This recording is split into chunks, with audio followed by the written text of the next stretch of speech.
Hello and welcome to Arroyo Seco Baseball. We are live and on the air from Brookside Park's Jackie Robinson Field, where the Arroyo Seco Saints will be taking on the OC Riptide. Kind of a different change of scenery, I guess you will, as this game was originally scheduled to be an away game, but due to some scheduling conflicts, we're here at home, and Arroyo Seco has a chance to improve their in-league record this afternoon. My name is Ryan Osborne, joined by Chris Diavanzo.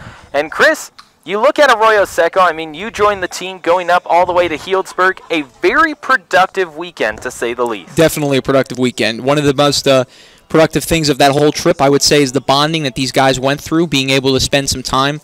You know, obviously these guys spend all summer with each other, and when you're out in the field spending, you know, hours a day, you really get to know each other, but you take it to a whole nother level when you go and you have to stay overnight, sleeping in the same room, sometimes the same bed as your teammates, and you know, you really can't ever get away from them, spending time on the bus, in the hotel, and of course on the field. And so for these guys today, you know, now they're going to hope to be able to use that experience to further them their baseball and further their play. So we'll see how they respond after having a nice day off from a long road trip. You talk about that road trip, they were able to get a couple of wins on the board as well, and that brings up their in-league standings just a little bit. I mean, last time you and I were both on the air was about exactly 10 days ago. Actually, I guess it would be 11 days ago at this point, and we're looking at Arroyo Seco in the standings and going, well, Arroyo Seco is about 8 games behind the fourth place team right now, and at the time it wasn't Conejo, it was actually OC Riptide. But all of a sudden, after the last weekend and also their showing over at San Luis Obispo and here at home as well, well, now they're sitting just 4 games back. So that late charge that they've had in the last couple of weeks has truly helped them out as we get set for baseball this afternoon. Wyatt Kelly delivers the first pitch, and it's offered on by Mason Hibbler. Hibbler sends it foul over to the left-hand side, and that will begin the game with a no ball and 1 strike count. You know, you've definitely seen increased level of play from these guys so far. I think as the comfort in the league, and, you know, obviously there's an adjustment period coming out here, especially if you're not from the California area, you know, there's definitely, that ball is rocketed out there to left center. It ends up being caught by a sliding Jack Smith in center field. That will be out number 1 on the nice defensive play in center by Smith. So Wyatt Kelly gets his, as we were talking about 2 weeks ago, his rhythm out, that very first out in the outing, and he was able to get that on an easy fly out to center. Up next is Steve Curry. A good at-bat there for Kelly. Kelly's biggest issue so far this season is being able to attack the zone and throw strikes. When he throws strikes, he's been very effective, but he's not always been able to do that. But as we've seen, first at-bat there, he was throwing strikes, and a strike to lead off this at-bat. Looks like he's got a good feel for the zone and for his stuff today, so I expect a good day out of Kelly so far. Wyatt goes into the set, as is the case with most of the times that he's on the mound, and he sees this one fouled straight back to the screen by Curry. So it makes it no balls and 2 strikes with 1 gone. You know, Kelly's somebody that they've used in a versatile role this season. He started games and he's worked out of relief. And when you start a game, it's a little bit easier sometimes because you know well in advance that you're going to be going out there. You're allowed to prepare. It's not so much getting loose in the flow of the game. And so for Kelly, I think that actually helps him out a lot, being able to mentally prepare going into a start, so that way he knows by the time the game started, he's ready to go, as opposed to, you know, having to get loose in the 4th or 5th inning sometimes, which he does. And that's a terrific point there, Chris, because you hear a lot of times with different pitchers who are kind of in that limbo as to whether or not they're going to be in the bullpen or starting throughout the season. You hear a lot about the fact that it's hard to stay mentally up when you don't know when your next pitching outing is going to be, as this is lined over towards second, and the out will be recorded as Colin Shepard is able to catch the liner over to second base. So that will be out number 2, and coming up next is Micah Prees.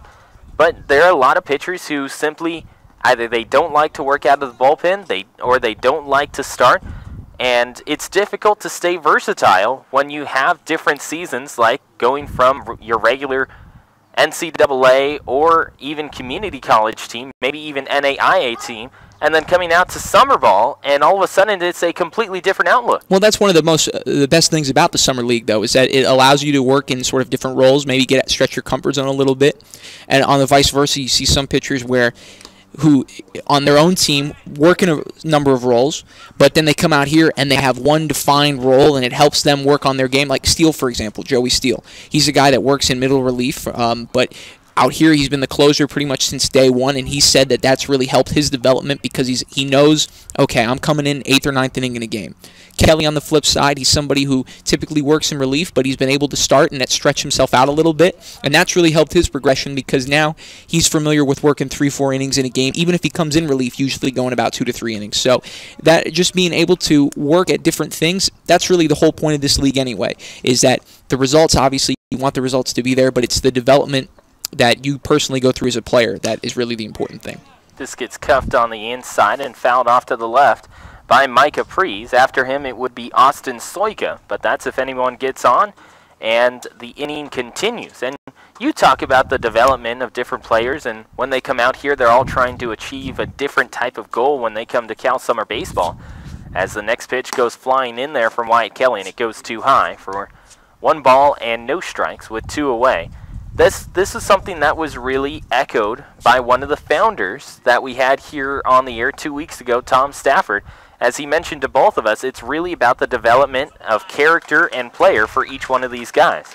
Wyatt Kelly ends up getting a swing and a miss from Micah Prees, and that will end the inning on the forwards K. A 1-2-3 top of the first for Wyatt Kelly and the Arroyo Seco Saints. The Saints will be coming up to bat in just a second as we go to the bottom of the first. No runs, no hits, no errors, and no one left on base. The score is 0-0. This is Arroyo Seco Baseball.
Welcome back to Arroyo Seco Baseball, live and on the air from Jackie Robinson Field, where it's a scoreless tie as we go to the bottom half of the first inning.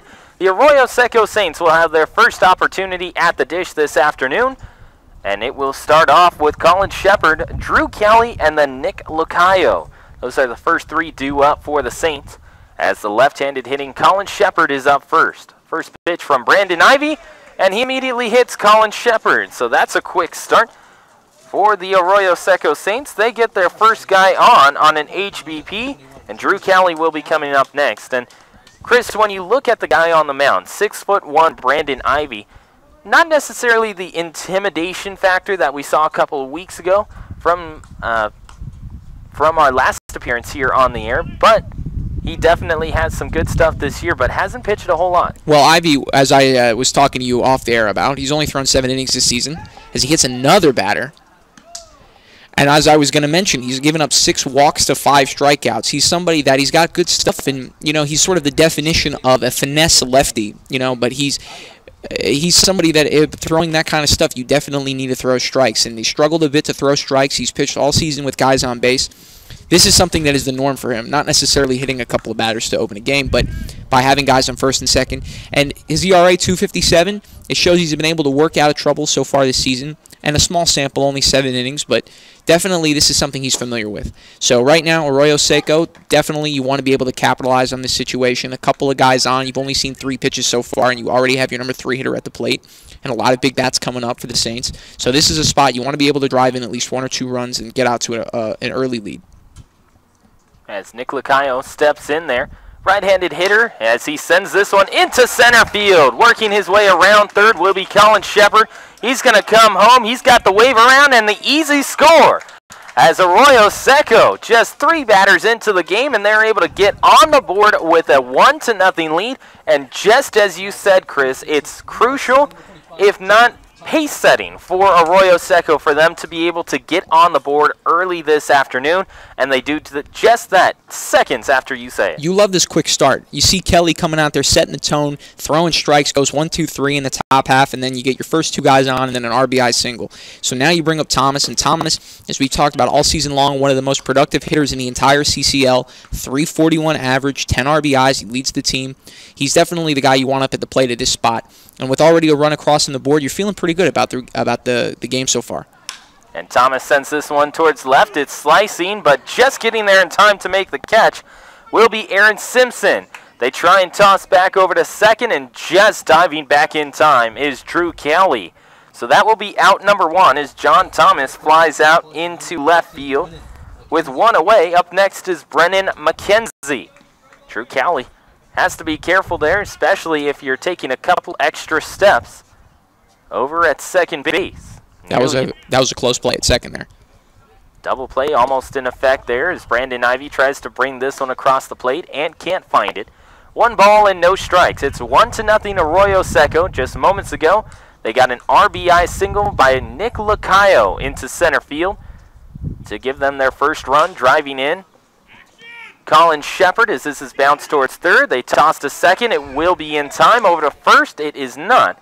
So it will be runners on the corners with just 2 outs. And Arroyo Seco with a runner just 90 feet away. That was an interesting play. He decided to go to second base there, but that ball was hit right to the third baseman. He was actually right on the bag. I'm surprised he didn't just try to step on third and go to first for the play, or to second for the force out. But a good break for the Saints there. We still got first and third with 2 outs.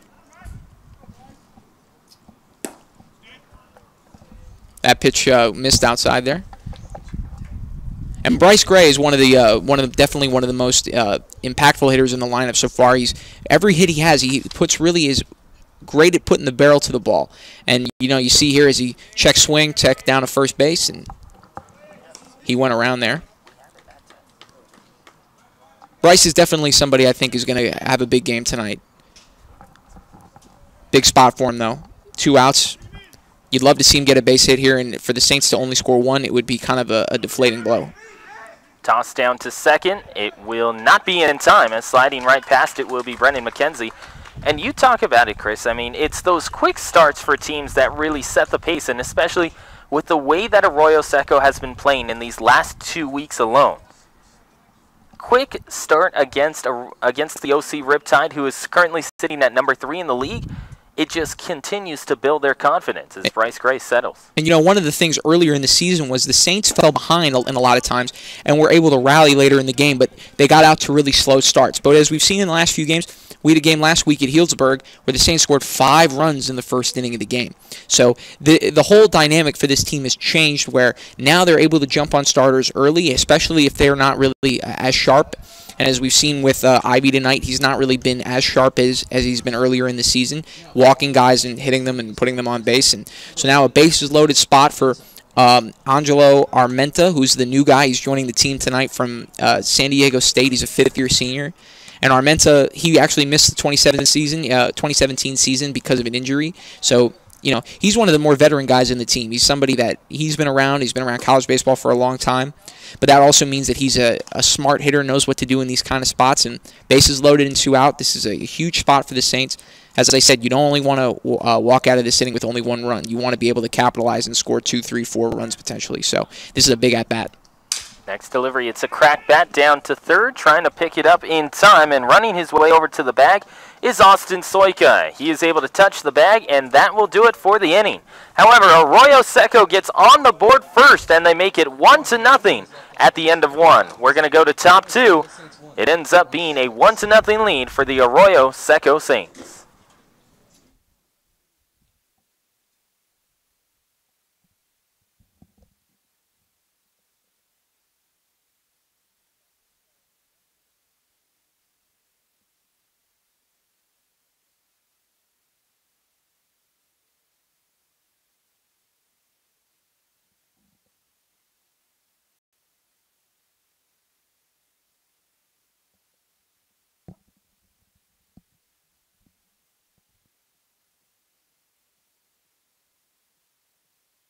started your stream over.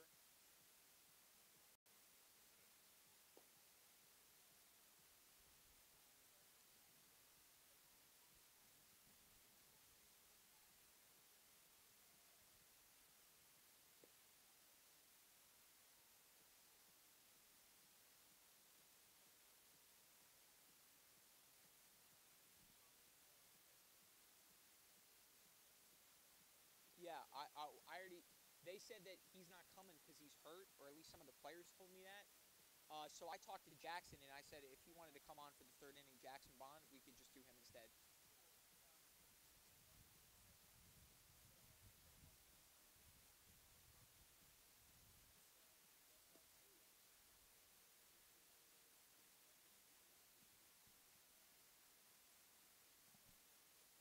Yeah. Well, I mean, I didn't know he was not going to be here.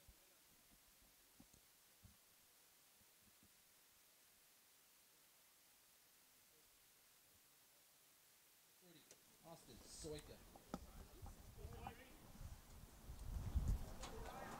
Austin Soika is going to be the first guy due up for the OC Riptide.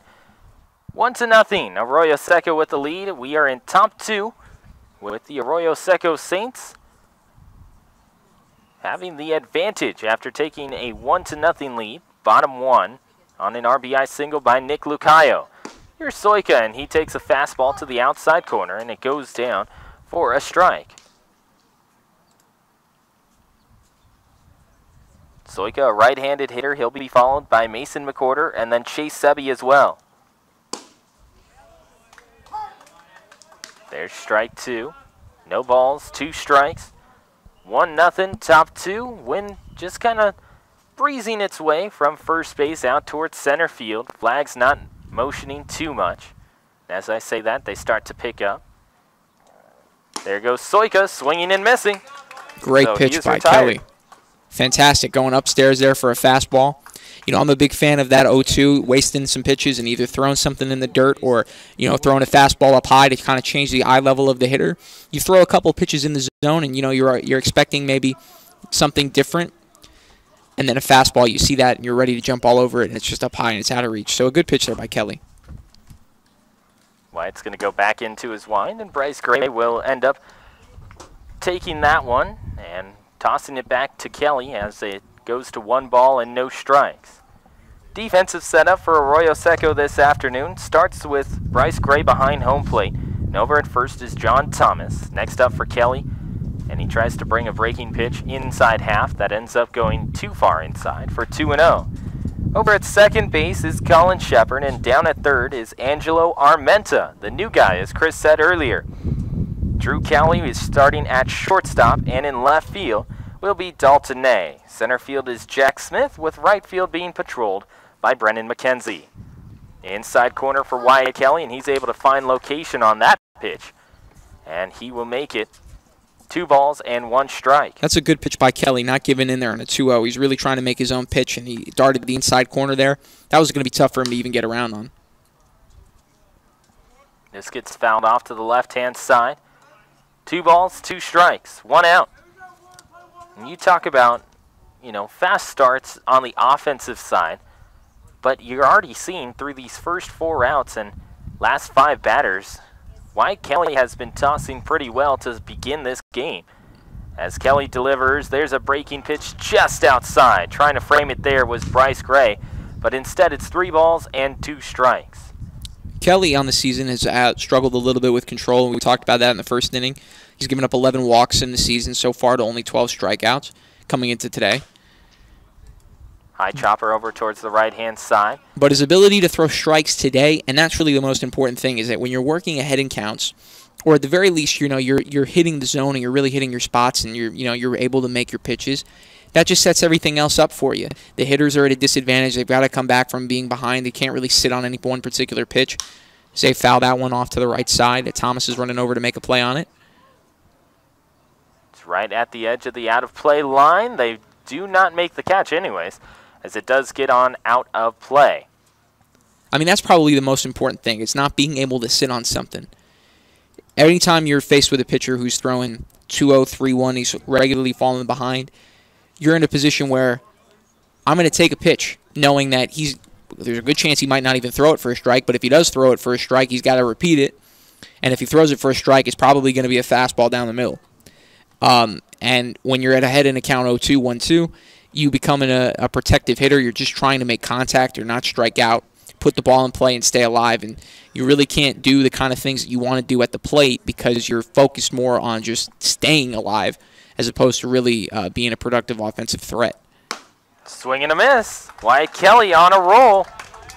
He's listening to Chris over to my right-hand side. And you look at a way that Wyatt Kelly has been dealing. I mean, we talked to him a couple of weeks ago here on the air, and it's just been amazing to be able to see this pitching staff. As you said, they just continue to get hotter and hotter this year as time goes along. And Wyatt Kelly is pretty much presenting that through the first 5 batters of the game. Well, these guys do a lot of work with the pitching staff. With the pitching coach. Matthew Troop is one of the best around, and he really relates to the guys very well. He's only a little bit older than even us as interns. He's a 24-year-old guy, but he's been around the game his whole life, and he really knows pretty much everything there is to know about pitching. It's quite a surprise to be that young and be that gifted as a coach.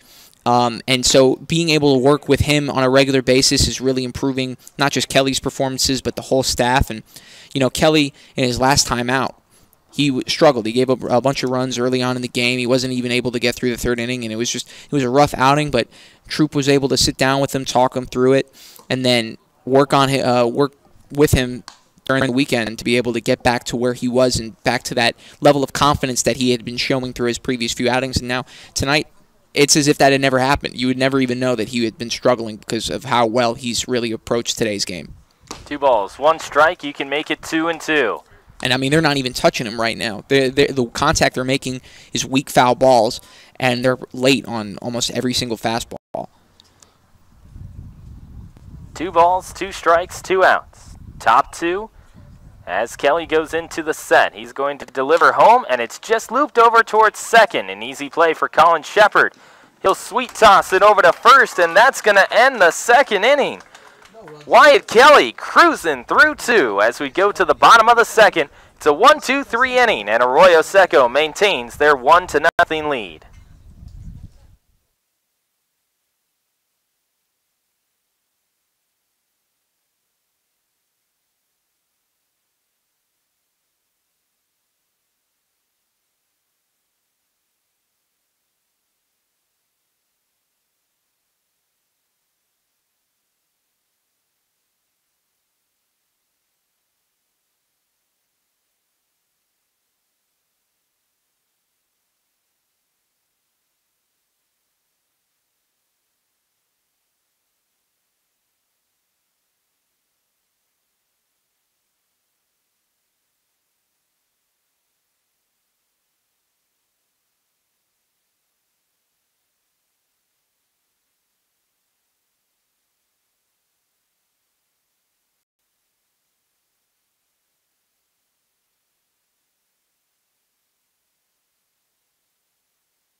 Off left fielder, Lee University, number 10, Dalton Ney. So here's Dalton Ney. He's going to be the first guy due up for Arroyo Seco. They have that 1-0 lead. As Ney steps up to the dish, he'll be followed by Jack Smith. Ney had his best offensive game of the season on Sunday. Hit a home run, double, 4 RBIs. We interviewed him after the game. He had just a tremendous approach at the plate. And he's really somebody that's improved a lot over the last couple of weeks, where he struggled the first few weeks of the season, making contact, but it was, marginal contact. It was tough to get the barrel to the bat. In the last few weeks, he's really improved. That goes low and inside. 1 ball and 2 strikes. And it's interesting to see these storylines. I mean, a couple of weeks ago, you and I were talking about it, the fact that it's a compressed season, compressed schedule. So you don't really have a lot of time to be able to go through hot or cold streaks. Normally, If you're hot to start the season, you're going to end the season hot. If you're cold to start the season, it's going to be hard for you to get back on top. As the next pitch to Dalton Ney is hammered towards left field. That has a drive on it. It continues to carry and gets all the way to the wall. Ney is going to come around to second base. He has an easy double as he hammers it to the track in left field just in front of that 374-foot porch. And it's quickly a double on the board and another runner in scoring position for Arroyo Seco. Dalton, though, proves you wrong, that there definitely is enough time to get hot after you've gotten cold, because he's definitely gotten hot. But whenever you're faced in a situation, 39 games total in the season, and that includes the postseason, and there's just not enough time, as you said, to really go through the full-scale nature of a season. But it's one of the things about baseball. You play every day as that ball's popped up on a bunt. Nice play by Ivy to get off the mound there, make the catch. So Jack Smith ends up popping out to the pitcher, which isn't something you see every day. Pitcher coming off the mound to take it himself, but Ivy comes down, he makes the catch, and that is out number one, and to the top of the lineup we go. But you were saying, Chris. I was saying that when you're faced with a compressed season and only 38, 39 games, you're faced with a situation where you really do have to get going, and playing every day only over a 6-week period, you're going to go through stretches where even if you're not going great, you got to bounce back, and that's the life of baseball. It's an everyday thing. You're going to be making adjustments. People will make adjustments to you, and even if you're really going well, the results aren't always going to be there. So you got to stay positive and just work on your game, and that's one of the things that is really impressing me about these Saints is that not everyone has had the results go their way, but they all have a tremendous work ethic and really look forward to coming out to the field every day. And that's really all you can ask of your players, especially if you're coming out to play Cal Summer Baseball and you're saying, okay, look, we know you've had a long season. A lot of these guys have been in the postseason as well. It's hard to be able to keep intensity up from regular season into summer ball. One, because, well, regular season, you have a chance to go to either a College World Series or, the regionals, super regionals. Same with the NAIA, Division 1, 2, 3.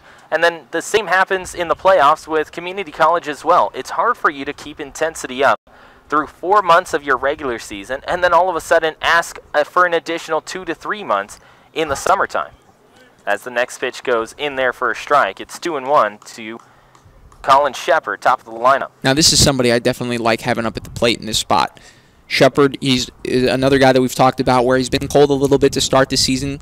235 only in CCL, but he hit 326 at Miami of Ohio. He's definitely somebody who's a good hitter as he takes a pitch outside.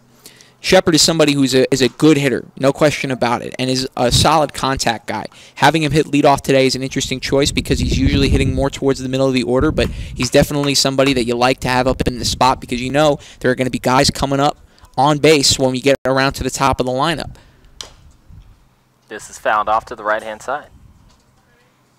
As Willie Cool ends up going over to pick it up, Cal State Fullerton grad. I guess you could say he didn't really have to change his color palette too much, going from Cal State Fullerton to one of the assistant coaches, pitching coach for the OC Riptide. He didn't have to change his address much either. You can just go right down the street. Next delivery, this is cued over to second, trying to pick it up, and doing so will be Steve Curry, and he tosses to first. There are 2 outs. But the sacrifice works for Colin Shepard, as moving up to third base will end up being Dalton Ney. Now, one thing that Arroyo Seco does not want to do is they do not want to strand Dalton Ney over at third and on the base paths after having a leadoff double to start off this inning.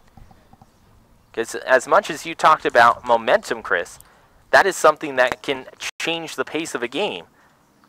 Well, that is definitely one way to give the momentum back to the other team. And it's sort of funny where if they had a 1-2-3 inning, the OC Riptide say, it wouldn't do as much for their momentums as much as putting a guy on base and then being able to wiggle out of the jam. But if ever there was somebody that the Saints wanted up at the plate, I think Cowley is the guy. 311 hitter as he lines one over to first base, but a nice catch. Liner for Drew Cowley. That's going to do it for this bottom half of the second inning. There is out number 3. It ends up being no runs on 1 hit, no errors, and 1 runner left on base. Unfortunately for the Saints, it's a leadoff double for Dalton Ney that is not cashed in. We're going to go to the top of the third inning. It's 1-0 Arroyo Seco.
Arroyo Seco baseball is on the air, and Wyatt Kelly continues his torrid pace through the lineup. First 6 guys, and he is just able to mow each and every one of them down, accruing 3 strikeouts so far and a couple of groundouts as well with a liner. We're going to go to top 3, Thomas Delgadillo, Aaron Simpson, and Paul Gomez. Those are the bottom 3 duo for the OC Riptide. Delgadillo, left-handed batter, he will start things off. We're being joined by Jackson Bond over to our right-hand side, or for Chris, I guess it's over to his left, as this is fouled off to the left-hand side. And Jackson, being a part of Cal State LA baseball team, all of a sudden you go to summer ball. How does the intensity change?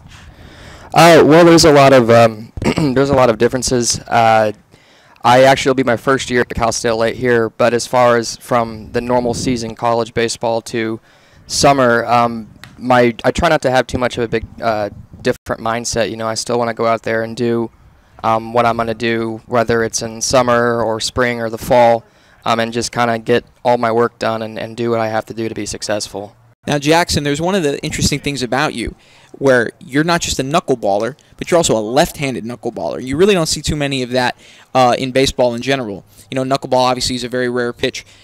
First, how did you develop that pitch? What made you want to throw a knuckleball? And why is that something that you like to include in your arsenal? So ever since I was a kid, my dad taught me the knuckleball when I was 6. He'd throw it to me in the yard, and I'd want to do that because it looked cool. So I'd try to replicate it, and over time, mine would kind of get better than his, just because I love the pitch so much. So going into kid pitch when I was little, I would use that pitch as an out pitch. I'd have a fastball changeup, and then I'd throw a knuckleball. And then my freshman year in college at the University of Missouri St. Louis, I was still a conventional guy, but I also still use a knuckleball. But being a lefty, I really conventionally I was topping out at maybe 84 on a good day, and I kind of knew that if I wanted to kind of excel or get to the next level, I'd have to change something because I'm not going to be able to throw 90 anytime soon. So I developed that pitch, and I was lucky to know Charlie Huff, who really helped me as far as developing the knuckleball, who's a great help to me, and I'm really lucky to have him because there's not a lot of people that teach it. And ever since then, I've developed into a full-time knuckleballer instead of a conventional guy. Well, that's one of the things they say. They definitely, they say that the knuckleballers, it's sort of a fraternity that it's passed down from generation to generation. And obviously, Charlie Huff is one of the most well-known former Dodger pitcher, Florida Marlin opening day from the 1993. He's somebody that's been around for a long time. Are there any other knuckleballers that you've been able to sort of share notes with and have them impart some wisdom onto you? Yeah. I mean, there is a few guys in independent leagues right now that also have helped me. But I would say for the most part, Charlie, he when I worked with him, it's a dream come true because he's a big role model of mine, especially as a pitcher. And there's a lot of guys that I know, kind of this fraternity, like you said, that I reach out to because it's a very frustrating pitch, especially, and there's not a lot of people that can tell you mechanically what you're doing wrong, unless they're people that have done it, in the past themselves, and have been successful with it. Just a couple moments ago, Thomas Delgadillo, unfortunately for Arroyo Seco fans, ended up finishing off the 6th straight batter streak that Wyatt Kelly had going as he crushed a 2-strike pitch into center field for a home run. So now we're sitting at a tie, all level at 1-1, and a 2-ball and 2-strike count that is being delivered to Aaron Simpson. And you talk about Charlie Huff, and you look at the guys who played around the time of Charlie Huff. Of course, you have the Necro brothers who had their style of knuckleball. Do you feel that, as this one is sent over towards right field, trying to get there is Brendan McKenzie on his high horse, but is not able to get to it as it lands in foul ground. Do you feel that each knuckleball that a guy throws has its own personality from player to player? I think they definitely do. If you look at R.A. Dickey especially, R.A. was a conventional guy. He was drafted first round by the Rangers, I think in early 90s. And when he converted to a knuckleballer, he was different because he had the arm speed that most knuckleballers didn't have, like Wakefield or Necro or Huff.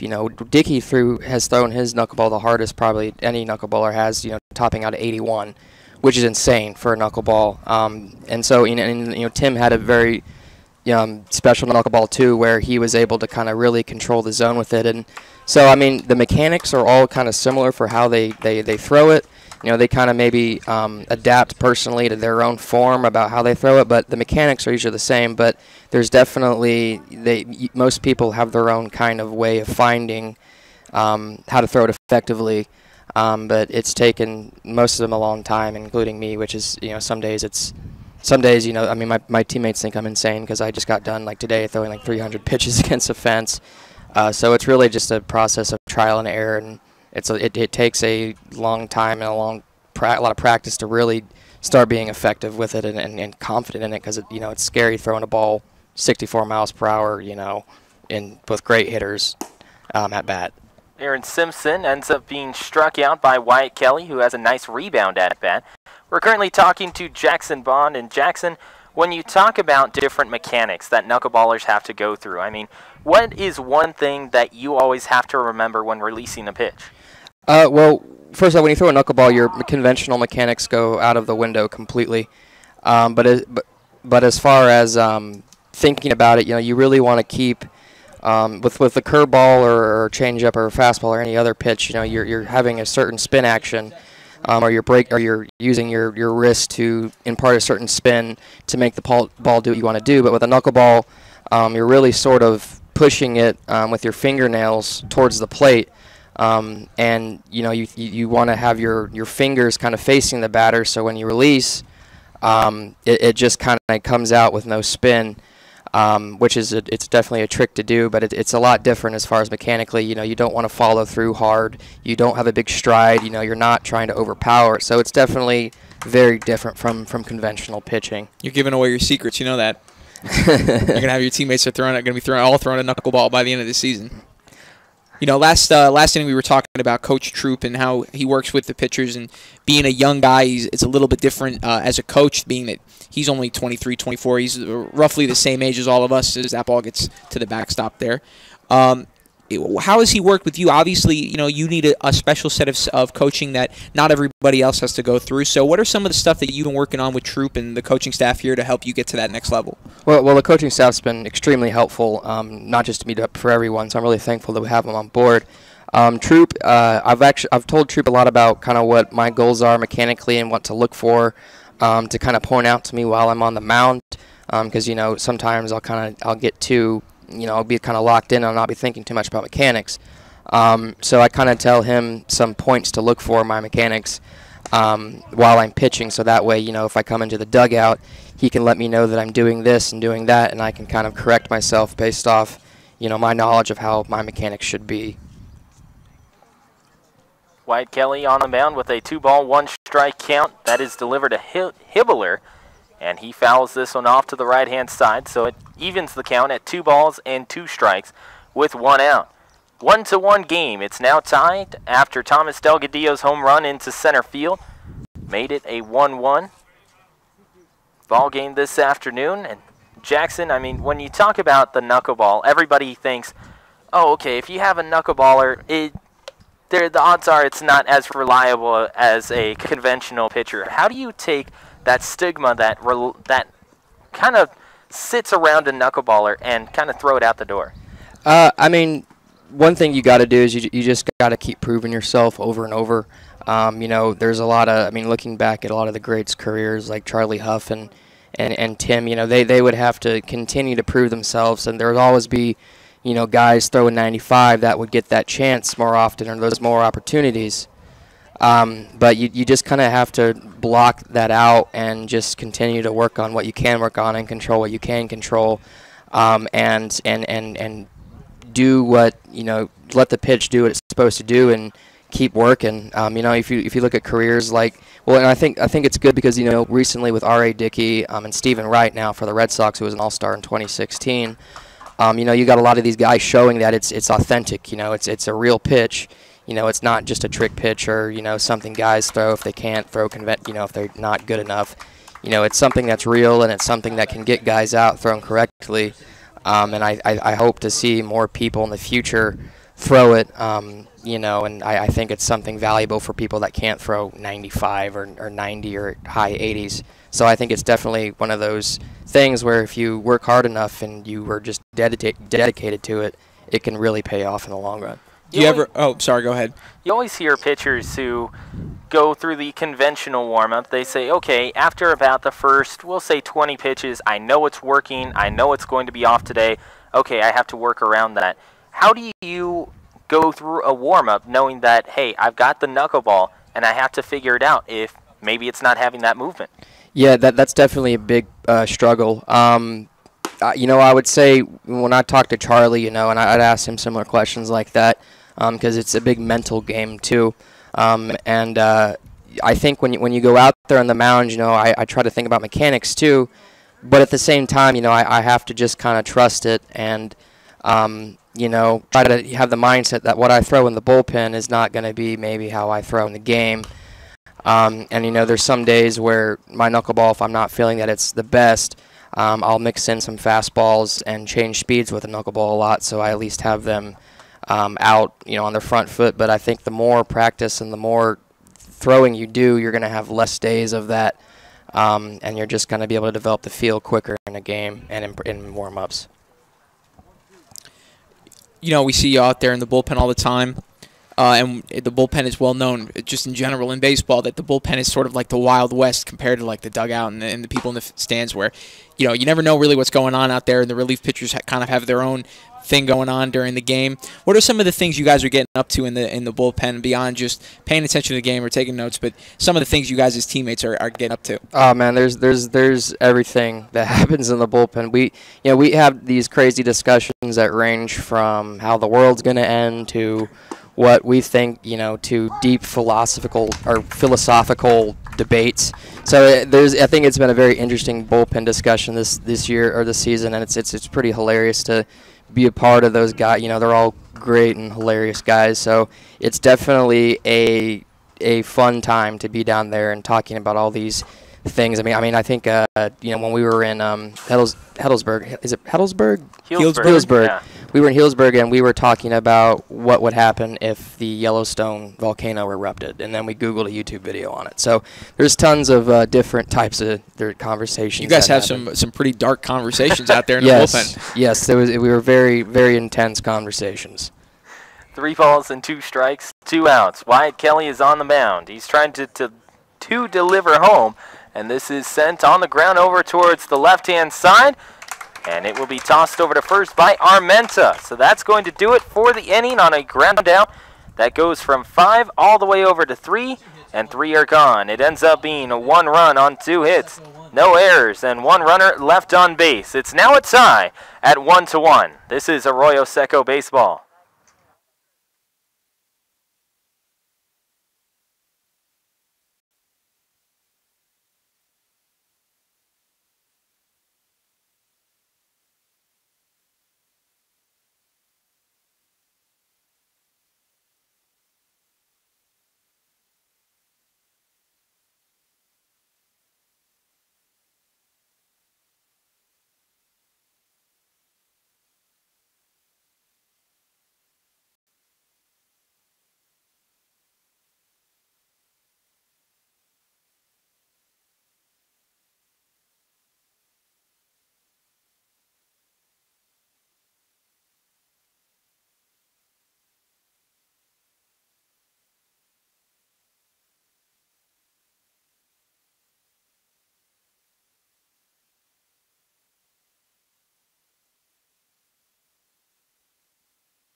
Welcome back to Arroyo Seco Saints baseball.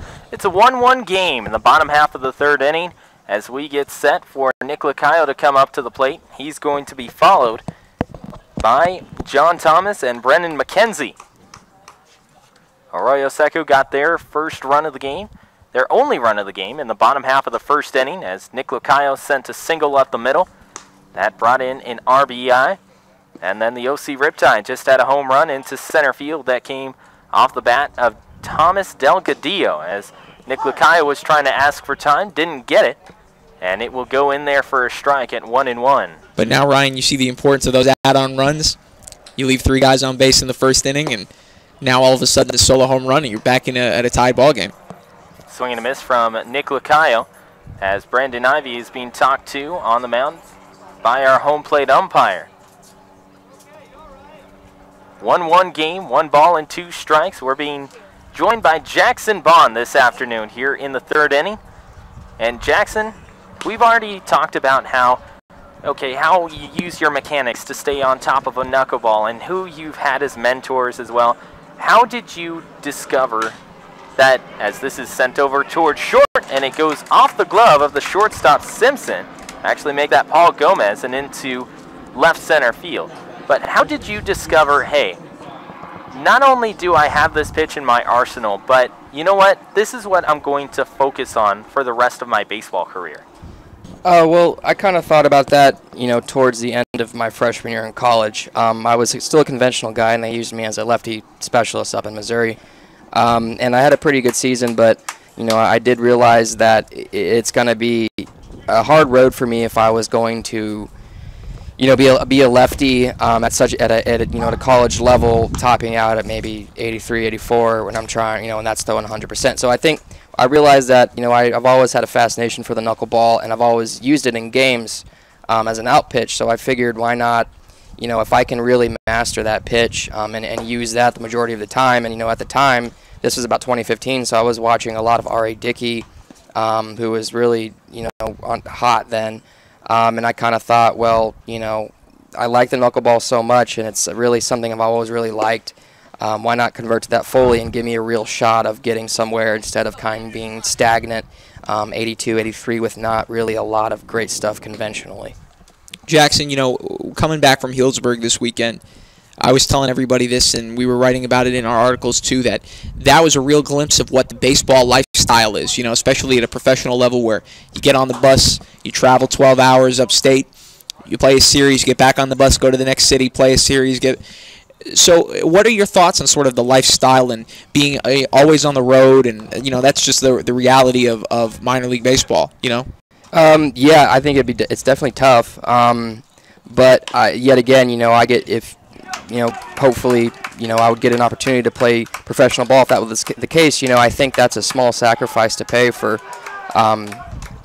getting to play a game for money. I think that's something incredible. So I think that, these long bus rides, in a crowded bus and, maybe not the best AC ever, I think that that's a small sacrifice to pay for chasing something that you want to do with your life and something that you're having a great time doing instead of being in a cubicle, doing a job that I would be unhappy in. So I think that that's a small price to pay. And you talk about that. When did you realize, hey, not only do I love the game of baseball, but this is what I want to do with my life?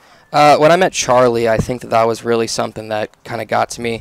The first time I met him, I threw for him, and he told me he thought I could do it.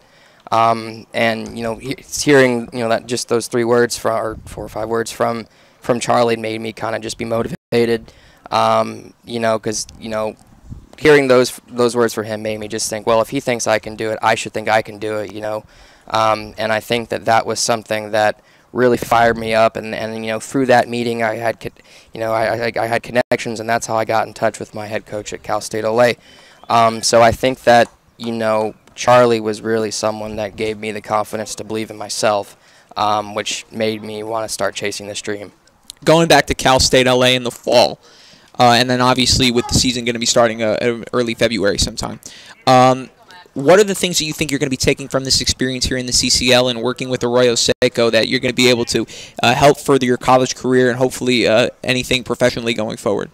A lot of stuff I can take from the season so far. I definitely, like you said earlier, just kind of getting used to being on the road again. Because I've been out of the game for 2 years when I was at the University of Oklahoma. So this is definitely good to get me back in the swing of things and being on the mound in a live game against guys that I'll be going against, in my normal league. So I think definitely the experience and just kind of easing myself back into the grind of things and the experience of going up against guys that have been playing, since they were kids also. So I think the most I would probably take out of this and that I'm thankful for is, getting opportunities to go against these guys in live scenarios to get back into the feel of things. This is grounded over towards the left-hand side. Nick Lacayo is in a rundown. He's going to trip and end up not getting tagged out.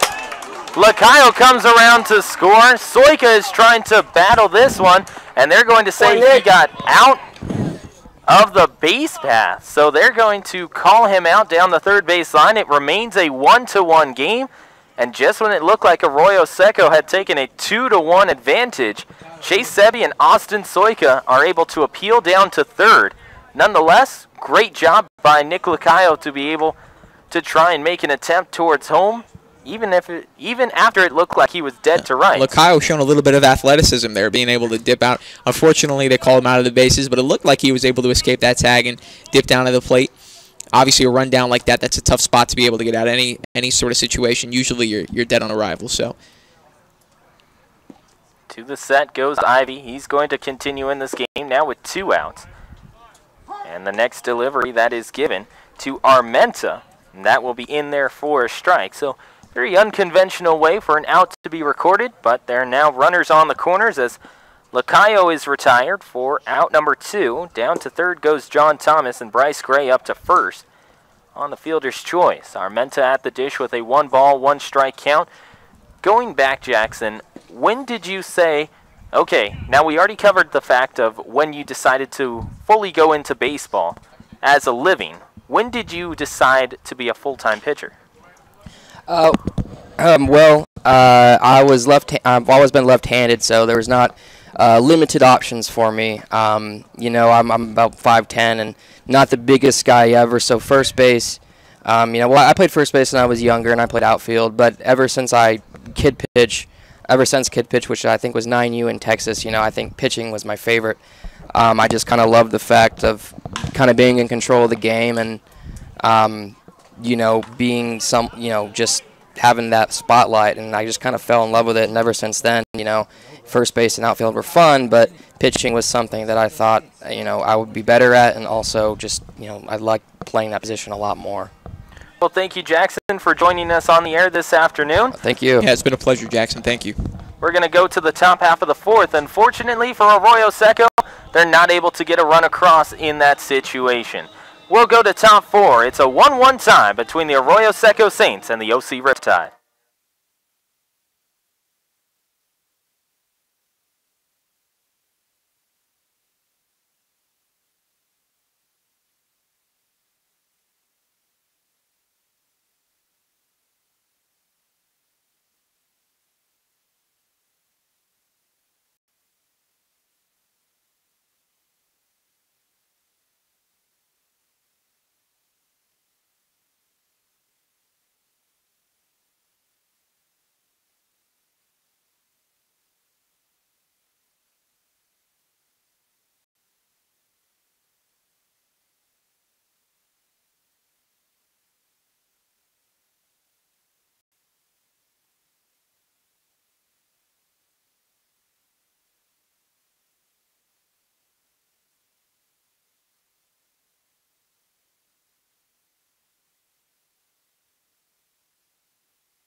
Puns, runs, and hoping for some more fun here for Arroyo Seco. That was bad, too. It's a 1-1 tie between the Arroyo Seco Saints and the OC Riptide as Mike Prees comes up. And he'll be joined by Austin Soika and Mason McWhorter. So some serious power in the lineup due up for the OC Riptide as Wyatt Kelly continues to try and work his way through the OC Riptide lineup. As the pigeon that was plaguing the Arroyo Seco dugout down the left-hand side finally goes scampering away as a foul ball ends up going down towards the Arroyo Seco dugout. Bryce Gray is going to have to catch this one below the knees, and it goes 1 ball and 1 strike.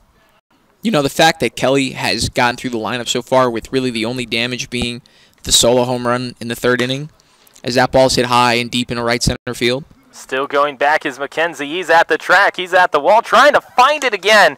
And he is able to make the catch just in front of the wall in right center field. He calls off Jack Smith and makes the catch. That's a fly out for out number 1.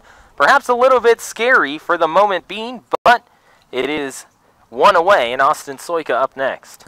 The fact that Kelly's even been able to get through the lineup so far with this little damage really is a testament to him. We're looking at the lineup for OC Riptide, and every hitter 1 through 8 is batting over 300. The only hitter batting below 300 is their number 9 hitter, their shortstop, who's more of a defensive player anyway.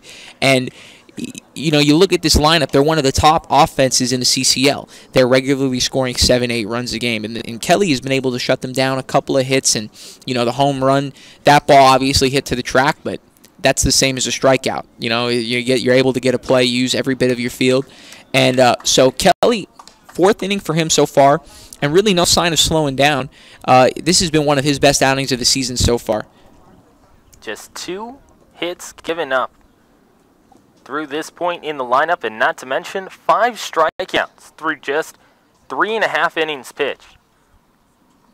Next delivery, Austin Soika goes down swinging, so I stand corrected. 6 strikeouts now. Just like you say, those 6 strikeouts, and they've been huge for not only Wyatt Kelly, but you look at the way that he's tossing those strikeouts, they've been swings and misses. He has had excellent movement this afternoon, and OC Riptide just hasn't been able to figure out where either his release point is coming from or the movement on his pitches. That was a nasty pitch, but what I've loved is that he's had success using both fastball and off-speed. That pitch was an off-speed pitch, throwing it. Honestly, it ended up down by his feet, but it looked like a strike coming out of the hand, and then he comes back on the first pitch of this at-bat with a fastball, throws it right by him. That's just curveball there, hit down the right field line. It's going to get all the way into the corner. There goes McKenzie. He's chasing after it. He picks it up barehanded. He'll toss it back into Colin Shepard, and they will concede the double down the line. So it's a nice return there by Mason McWhorter, who so far leads their team in home runs and extra base hits as well. And he gets himself a double, and that is the first hit since, well, just the 3rd inning. But Wyatt Kelly has been pitching pretty well this afternoon, keeps it at a 1-1 game thus far. Thomas Delgadillo in the on-deck circle, though. He left that curveball up a little bit, and that was the reason why it got hit. He throws a slower pitch where if you keep it up in the zone, you're able to kind of stay back on it. And he was almost out in front, as you saw. McWhorter was almost out in front and pulled it foul, but he was able to keep it inside the first base bag and get it down the right field line for a double. But 2 outs, so you're not in a situation where you really need to pitch around it. You still can make 1 pitch, ground ball, fly ball, or obviously if you get him in a 2 strike count, you could try to put him away with a strikeout. So don't worry about the guy on second base right now. Just try and make a good pitch to get this guy out. Next delivery, this is hammered, but it's going to be blooped over towards left field. Trying to get underneath it is Dalton Ney. He'll make the catch. That'll end the inning. No runs, 1 hit. It was a double down the right field line by McWhorter, but Chase Sebi ends up flying out to end the inning. There's out number 3. It's still a 1-1 game between the OC Riptide and the home of Arroyo Seco Saints.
Dalton Ney, first guy due up, followed by Jack Smith.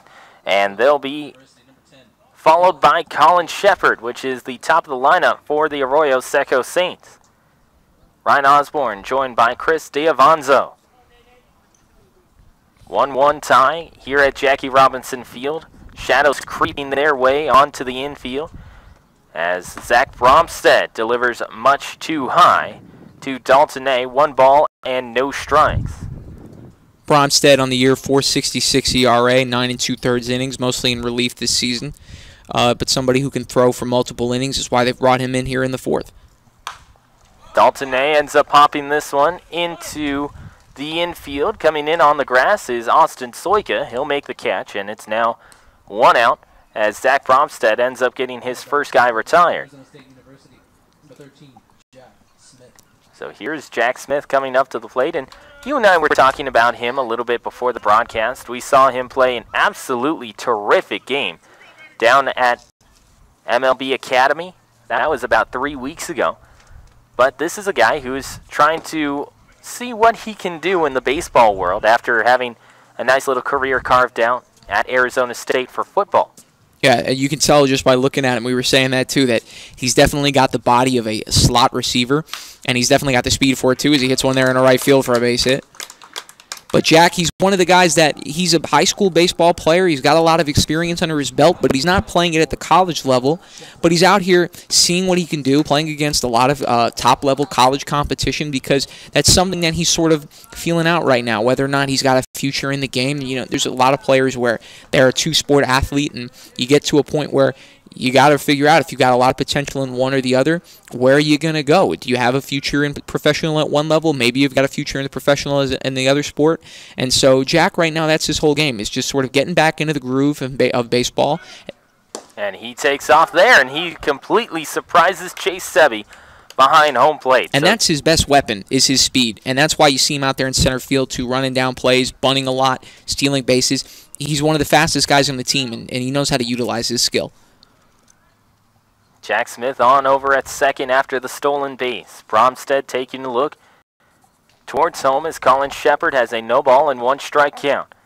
One person is gone. Next delivery to Shepard. He fouls it straight back to the screen and makes it 0-2. And you talk about that speed. I mean, this is a guy who, while he did play baseball in high school, he's going back towards the baseball world.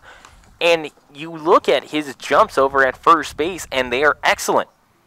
He's getting these great jumps off of first, and though you said it earlier, he doesn't necessarily need those great jumps because of his speed, but he anticipates the way that other pitchers deliver very well. But you know what? Those things kind of go one and the same, where as a great base stealer, you not only need the great speed to be able to get down to second base, but you need to be able to make those jumps as well. And if you've got that ability where you know how to read a pitcher and you can tell as soon as they're moving whether or not they're going to first or they're going home, especially with a right-handed pitcher where you can pretty much see it straight away, you know, you're able to make a stolen base a huge part of your game. Jack's game a lot of times is bunt, get to first, essentially stealing first base, steal second, steal third if you can, and then use your speed to be able to create a run and manufacture a run the old school way.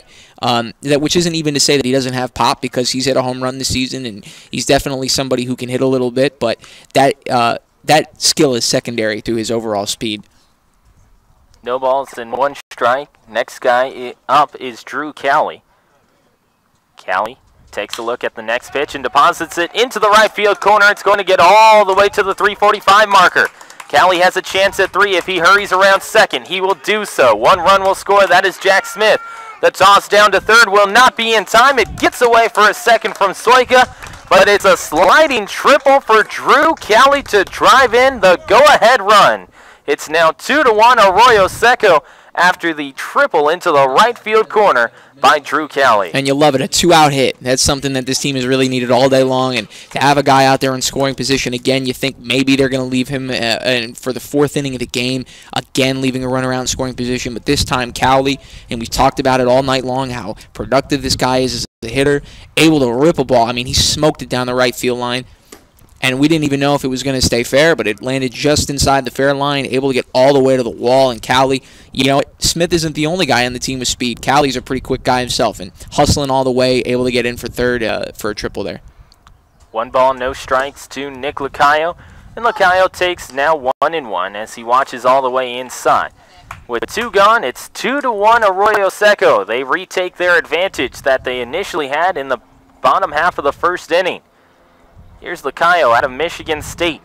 Next delivery, he sends it over to second. It's an easy candy hop down at second base, and tossing him out will be Steve Curry.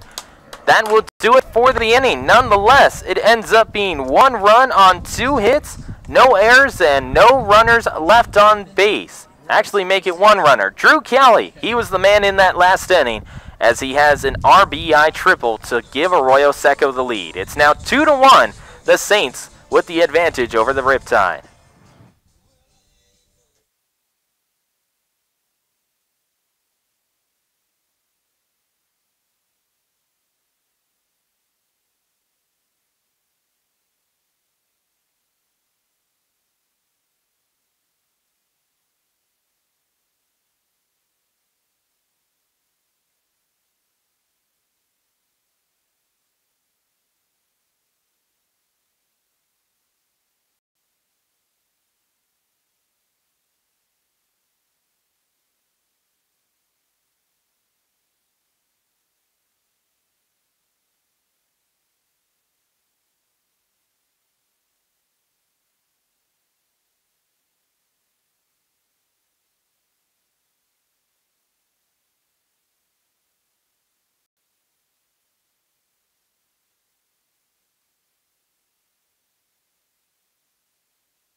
Thomas Delgadillo, first guy to step up to the plate against Wyatt Kelly. And this will be the second time in 3 innings that Delgadillo comes up to lead off an inning against Wyatt Kelly. Last time, things didn't go so well for the Saints. 1 ball and no strikes. Delgadillo hit a towering home run into center field. It would have cleared any fence in this league. Next delivery, sent in towards right field. And Shepard, it looks like it lost the ball in the sun. And it will be a single as this ball gets away for a second from Colin Shepard. Still can't find it. And it will end up being a single. It's not an area where you can award an error in that situation. Definitely a mental mistake, considering that he didn't block out the sun well enough. But Thomas Delgadillo aboard with a single. That's just an unfortunate situation. Actually, it was something I was thinking just before we started the inning about. We're at that time of the night where the sun gets into that awkward position. It's tough to see if it's a line drive especially. It's just tough to see. And you got to remember, Shepard can play second base. He plays second base fine, but has been at third base most of the season. He's at second tonight because of the injury to Chavez, who's getting the night off. There's a ground ball out to short. Now they're going to toss to second. Back on to first, a double play. Well, that's one way to erase a possible mistake that allows a runner on. Get a double play, and Arroyo Seco turns it beautifully. It goes down in the record books as a 6-4-3 double play.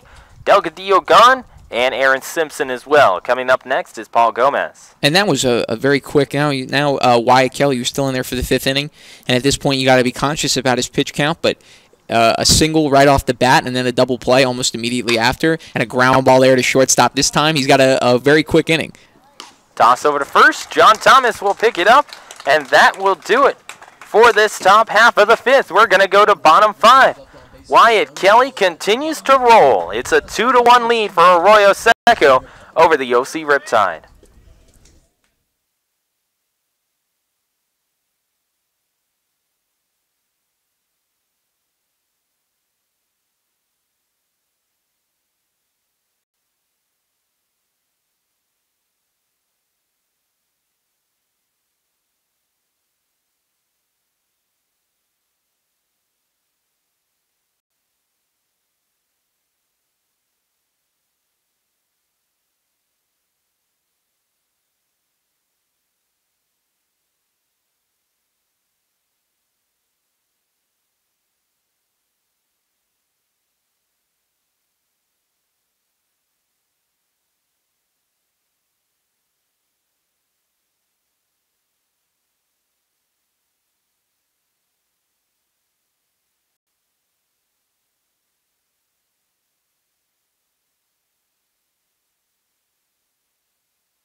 First baseman from USC, number 25, John Thomas. Here comes John Thomas up to the plate. He'll be followed by Brendan McKenzie and Bryce Gray, the middle three in the order for the Arroyo Seco Saints. In a couple of minutes, we'll be joined by Colin King, who is currently striding behind us, getting set for his interview as this first pitch to John Thomas goes high in the zone. And just off the air, Chris, you were talking to me about this recent trip up to Healdsburg that really presented more of a family atmosphere for the team. You know, definitely. I was surprised at how many family members were in attendance for, over the weekend. And as Thomas hits one off of the pitcher out there to second base, it's going to be a close play.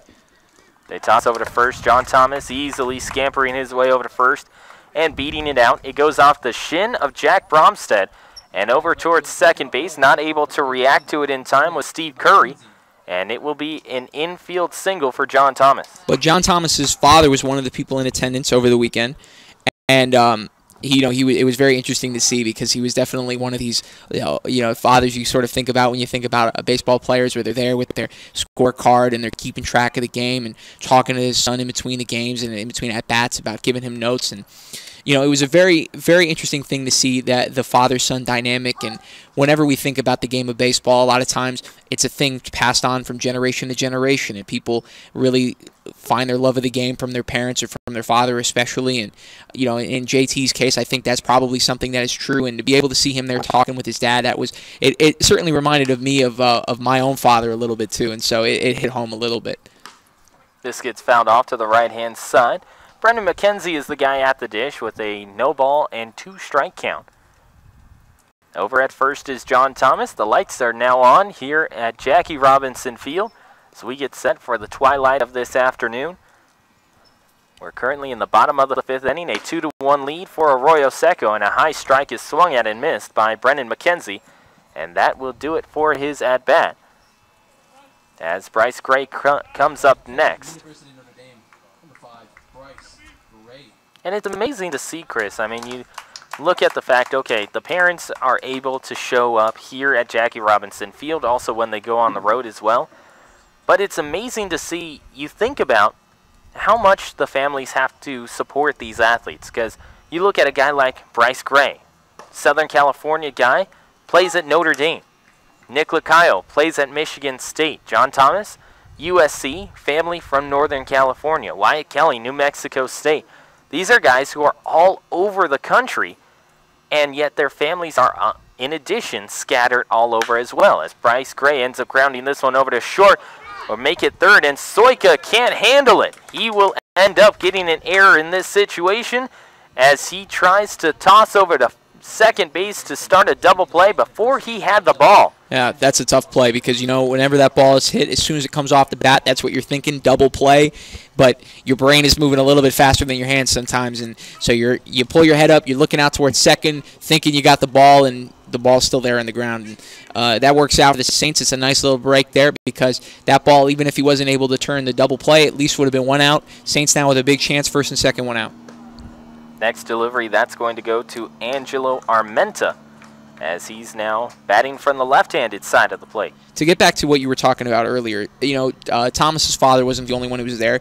We saw a handful of parents, and for people who have traveled from California, a lot of times they've come with their family. I think of somebody like Jacob Jenkins, who we see his mom at the games a lot of the time, and he's somebody from Tennessee, but his family has come out here to California to be able to spend a summer together and play a lot of baseball. One of the things that this is beyond just the development of their playing, of their skills. It's an opportunity to go somewhere new and be able to live and have a good time somewhere that you don't always get to. And people talk about Southern California. It's one of the most beautiful places on earth, let alone in the United States. And it's not every day you get to come out here.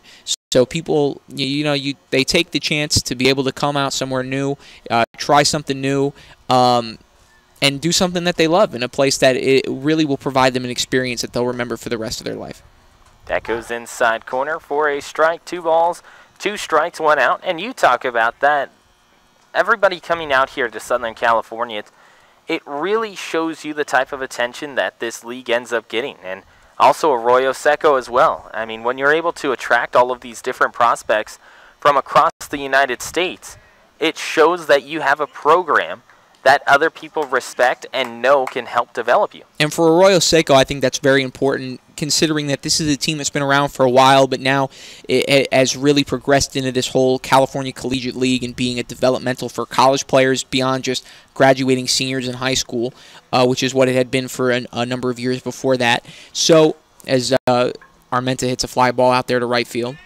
It continues to carry its way on back, finally making the catch in right field. Will end up being Thomas Delgadillo, and he will have to watch as John Thomas tags up. So it ends up being a sacrifice fly for out number 2, and Dalton A is coming up next. But yeah, for Arroyo Seco to be able to get a lot of talent from across the country and be able to form these connections with coaches and programs across the country, it really speaks to the level of development that this team has gone through and that the CCL has gone through in the number of years that it has been around, it being one of the top developmental summer leagues in the country. 2 outs are on the board, 2-1 lead as this one gets fouled off to the left-hand side and will make its way out of play. And not only the prospects, I mean, just looking at ourselves, the intern staff. Sure, I'm a Southern California guy, born and raised, but yourself, you look and you say, Florida State. You look down the line over to our left, there are guys from Oregon and all across the nation. Pepperdine is there as well, which technically still Southern California, but it's a long drive away from where we're sitting in Pasadena. It's just an excellent opportunity, regardless of where you're from. And, you know, I mean, they talk about it throughout history, not just in the world of baseball, but throughout time, people coming to California for opportunity. And this is something that I'm speaking personally now, but, you know, that was the reason that I came out here, was for feeling like the opportunities available to me here were something that I wouldn't be able to find necessarily back home or elsewhere. And beyond just the enjoying the summertime in the Los Angeles and Pasadena and the Southern California area, which itself is a wonderful thing to have experienced, but to be able to pursue an opportunity in somewhere new and somewhere exciting that you really can't pass up. And I know that a number of these players feel the same way, and even the guys who are here locally, a lot of them feel the same way too. 1 ball and 2 strikes as this gets fouled off to the right-hand side and finally out of play. There are 2 outs in the inning, and Arroyo Seco with runners on first and third. 2-1 lead, bottom 5. And right now, this is the guy I want up at the plate. Dalton A, with the way he's been swinging the bat the last few games, and of course that ball he smoked, he almost hit it out, but he got a double out of it. Up here in a big spot for the Saints to add on some insurance. And he has to duck out of the way as that one rides up and in. So 2 balls, 2 strikes, and 2 outs. Outfield at normal depth with the exception of left field, where Aaron Simpson is quite a ways back, we'll say, in left field. Hey, he doesn't want to get burned again. And he will have to watch as this one gets hammered out towards left field, but finally makes its way out of play. Foul ball. That was hit. That was home run distance, but it did tail foul towards the end there. And for us here at the broadcast booth, it looked like it was something exciting, possibly a home run into left field. But you look at Dalton A at the plate, and he kind of just looked at it and knew immediately that that was going to tail on foul. Yeah, he was a little bit out in front there. I mean, he missed it. He put a good swing on it, but he was out in front by just maybe a fraction of a second. Next delivery, and he is out in front of that one and isn't able to make contact. That's going to end the inning on a strikeout. So it goes down in the record books. No runs, 1 hit, 1 error, and 2 runners left on base. We'll go to the top of the 6th inning, and when we come back, we'll have Colin King joining us here on the air. It's Arroyo Seco 2, the OC Riptide 1.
First guy due up for the OC Riptide will end up being Mason Hibbler. He'll be followed by Steve Curry and Micah Prees. That's the top of the order for the OC Riptide. We're currently being joined by Colin King. And Colin, you look at the way that your team has played as of late. The last 2 weeks have been a lot better than the way you started the season. What has been really the key for the comeback for this team? Yeah, I think we just came together as a team as a whole.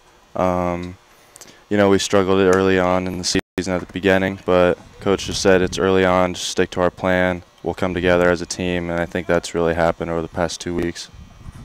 When you look at this team, and we talked about it earlier with Jackson Bond, that bullpen and how everybody kind of bonds differently. How has the pitching staff found ways to bond over this short season? I think it's just a special opportunity we all have getting to come play together. We come from all over the country, different schools, so it's just a special opportunity for us to spend 2 months together playing the game that we all love. And you yourself, being out of Phoenix, Arizona, going to Regis University, I got to ask about this weather that we recently saw here in Southern California. Somehow, you managed to find your way to the only place that was hotter than Arizona in the last 2 weeks. Do you think that you have found it to your advantage, having already coped with heat in Arizona? Yeah, I think it's always an advantage for me playing in the heat, pitching in 117-degree weather in high school.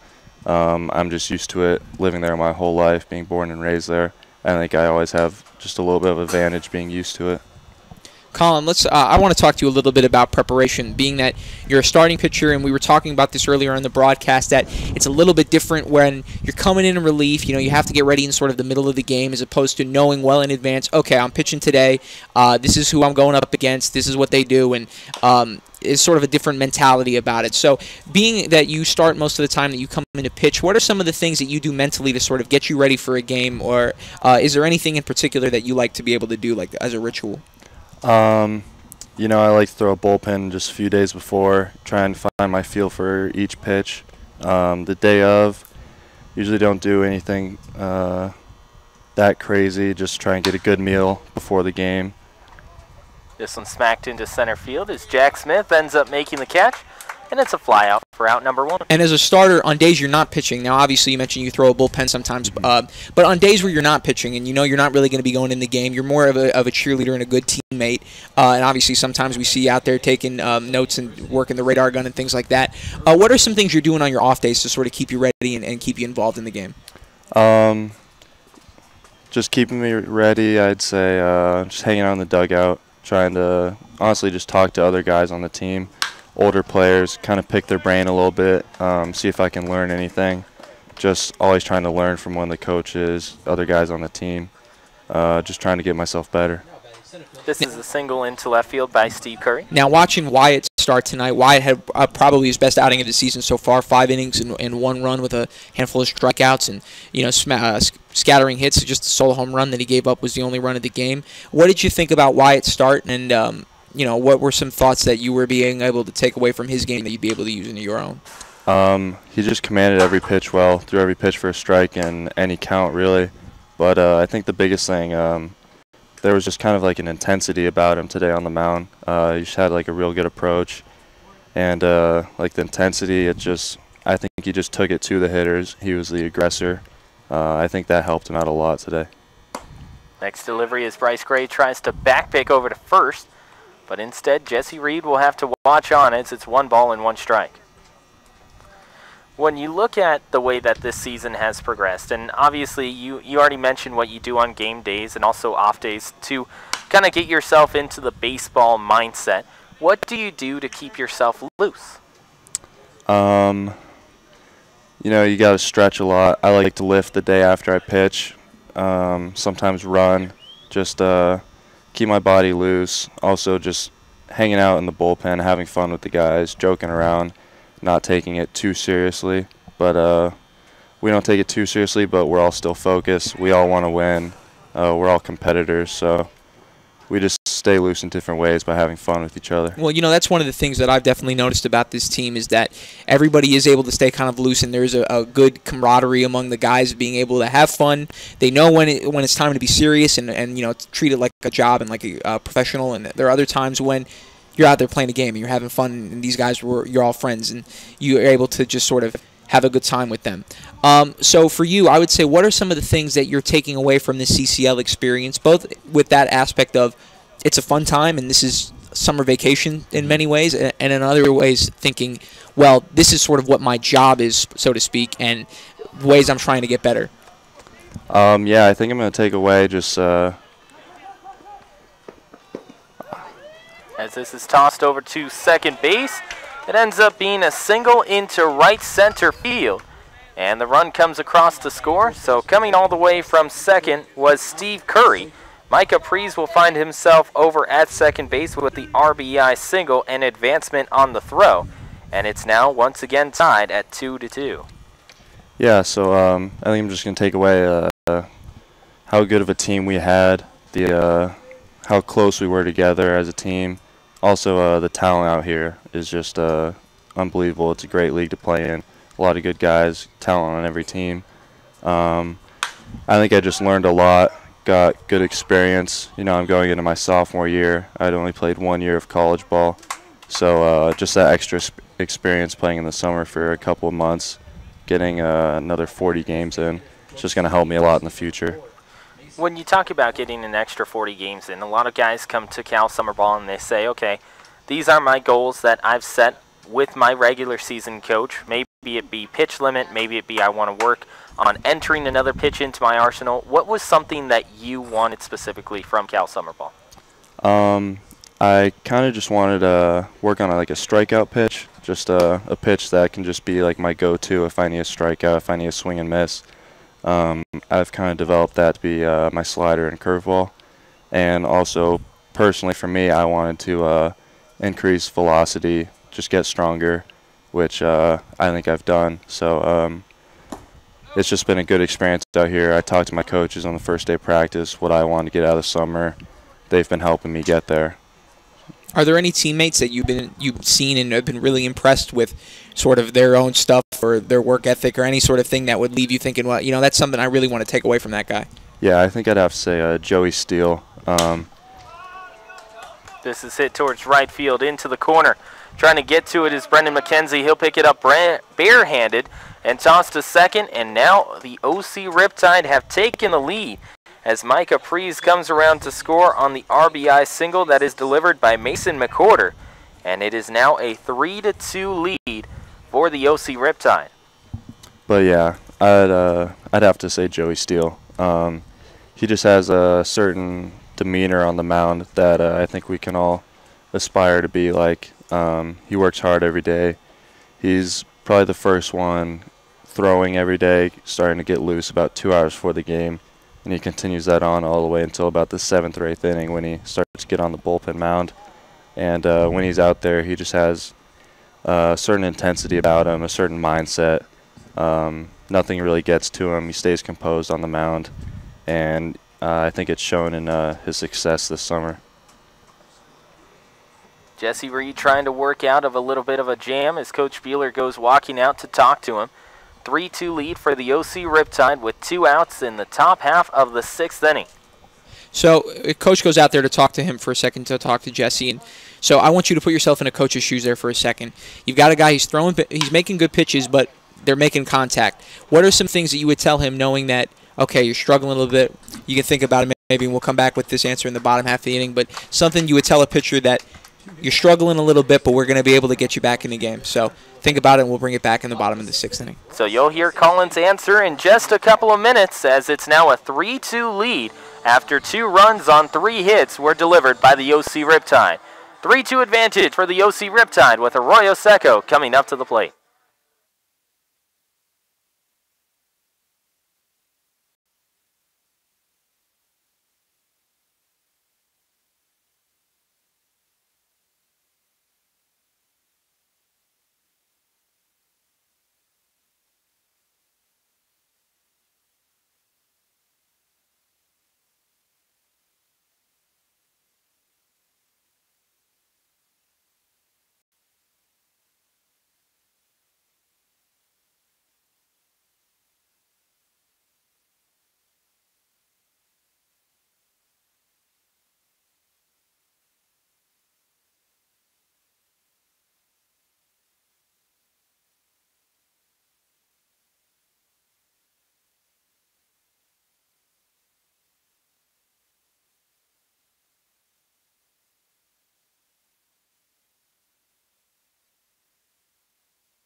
Smith. Jack Smith, first guy due up. Last time he came up to the plate, he sent a single into right field and ended up stealing a base, coming around to score as well. Well, now he's hoping that he can find some fire once again, but unfortunately for him, it won't be in this at-bat. He'll ground out over to second base. The out is recorded. Ball gets away for a second. However, it was in the transition to a throw. We have a new pitcher on the mound. We'll get to who that is in just a moment. Colin King is joining us here live on the broadcast, where it's a 3-2 lead for the OC Riptide. And just before we went to the break, Chris had a question for Colin. Yeah, so imagining that you're the pitching coach there for a second and your pitcher comes in the sixth inning, struggles a little bit, and gives up a couple of runs in the lead. So you're the coach, you go out to talk to him. What are some things you would be telling him to be able to calm him down? Yeah, I think he goes out there with 2 outs. Jesse was making good pitches. They were just placing the ball where our defenders weren't. I think it's just you're just 1 pitch away. Don't worry about the runs. We're going to get them back. We still have a lot of ball game left. But I think it's just kind of buckle down, make 1 pitch here, and you're out of the inning. So nothing too big to stress over, honestly. But I think it's just try and keep them calm and let them know you're just 1 pitch away. Next delivery goes too high. Next guy in for the OC Riptide is Jason Farisi. 6'2", 175 out of IVC. Hometown of Santa Ana. Next delivery, that goes too high. Earlier, Chris asked you about any teammates that you saw that you could take something away from. Now, were there any teammates that you were already familiar with going into this season? No, I actually didn't know anybody coming out here. I played against Tristan Peterson and Cooper Williams, both in high school, just all Arizona guys, but never really knew them on a personal level, never had really been introduced to each other. But I'm actually living with Tristan in apartments they put us up in, so that's been a lot of fun, both being from Arizona. Got to know him a little bit. Now, are you guys from the same region of Arizona, or are you talking more all-state type of? Yeah, so I'm from Phoenix, and Tristan has been born and raised in Tucson, so just like 2 hours south. But his high school came up to my school's spring break tournament my junior year, and I actually pitched against them then. Well, they always talk about how baseball is a small world, and eventually your path is going to cross with everybody. That you go up against one guy one day, and then next year he's your teammate, or you play with them in summer ball, and then you're going to be playing against them in the fall and spring season at the college level. So when you think about your relationships with these guys, how do you think you're going to be able to keep up with them going forward? And are these people that you're going to be looking to sort of keep that relationship going even after the season is over and you guys go back to your respective schools? Yeah, I mean, I think we've all become really close. Nobody really has family out here, all the guys that aren't from California. So we're all living on our own right now, and we kind of lean on each other when we're not at the ball field. So we hang out together. We all follow each other on social media. I think that's going to be the main thing, how we stay together and follow each other just through Twitter, Instagram, Snapchat. Next delivery from Farisi. It's sent right back up the middle and into center field. So a single for Drew Kelly. And there is a runner on base for the Arroyo Seco Saints with Nick Lacayo coming up next. You mentioned the social media aspect. And, of course, in the last, we'll say about 10 years, that graph of how many athletes use, whether it be Twitter, Facebook, Snapchat, Instagram, it just keeps skyrocketing up and up. How did you realize that you had to keep a social media presence up as a possible professional or collegiate baseball player? I think especially the past couple of years, once you get older, once you get around high school, becomes a bigger thing because schools aren't just looking at you for your on-the-field abilities. They're also looking at you on a personal level, your personal brand. So social media is a big way to keep that personal brand up and promote yourself to coaches, scouts, because they don't want just a good player. They want a good person as well. Lacayo up at the plate with a 2-ball, no strike count. Next delivery, and he swings and just gets a piece, fouls it into the dirt, making it 2 balls, 1 strike, and 2 outs. 3-2 lead, 1 run advantage for the OC Riptide after they got 2 in the top half of the 6th. Arroyo Seco trying to reply here with Lacayo at the plate and Drew Cowley over at first. You know, we were talking about Jack Smith earlier, and that Smith is he's a football player at Arizona State, back here to play some baseball and sort of get back into the groove of playing baseball and see where he's at there. It made me wonder, how many guys on the team do you know that are two-sport athletes? Were you a two-sport athlete even in high school, or was that always baseball? You knew baseball was sort of where you were at? So I actually was two-sport. I played basketball as well my whole life.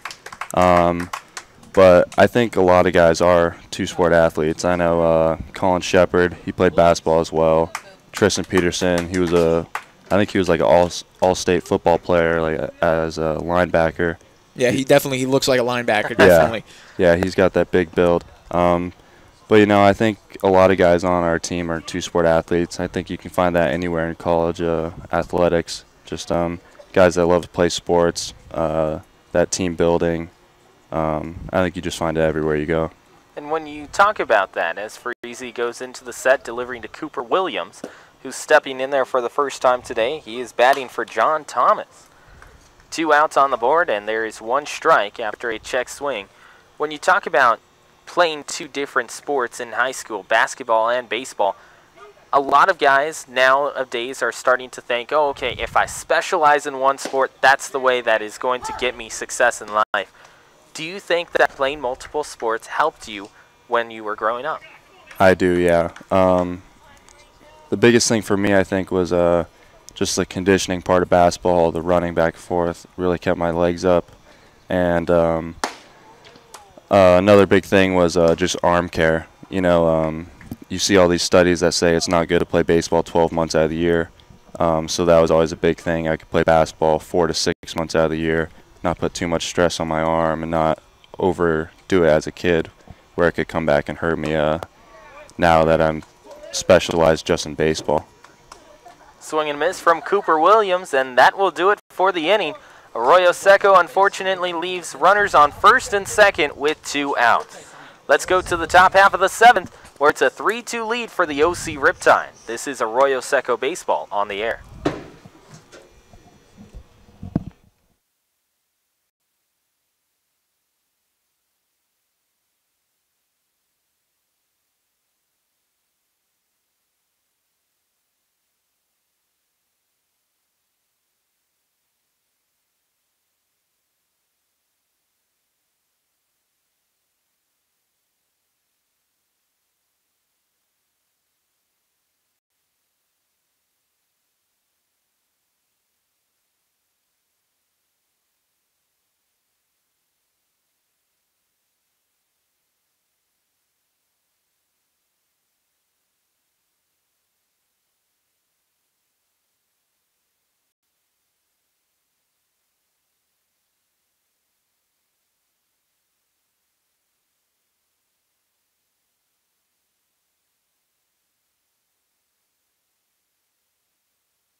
So as we continue talking about the Heat off the air, we see as Luke LaFlame comes up, and he will be tossing for the Arroyo Seco Saints next.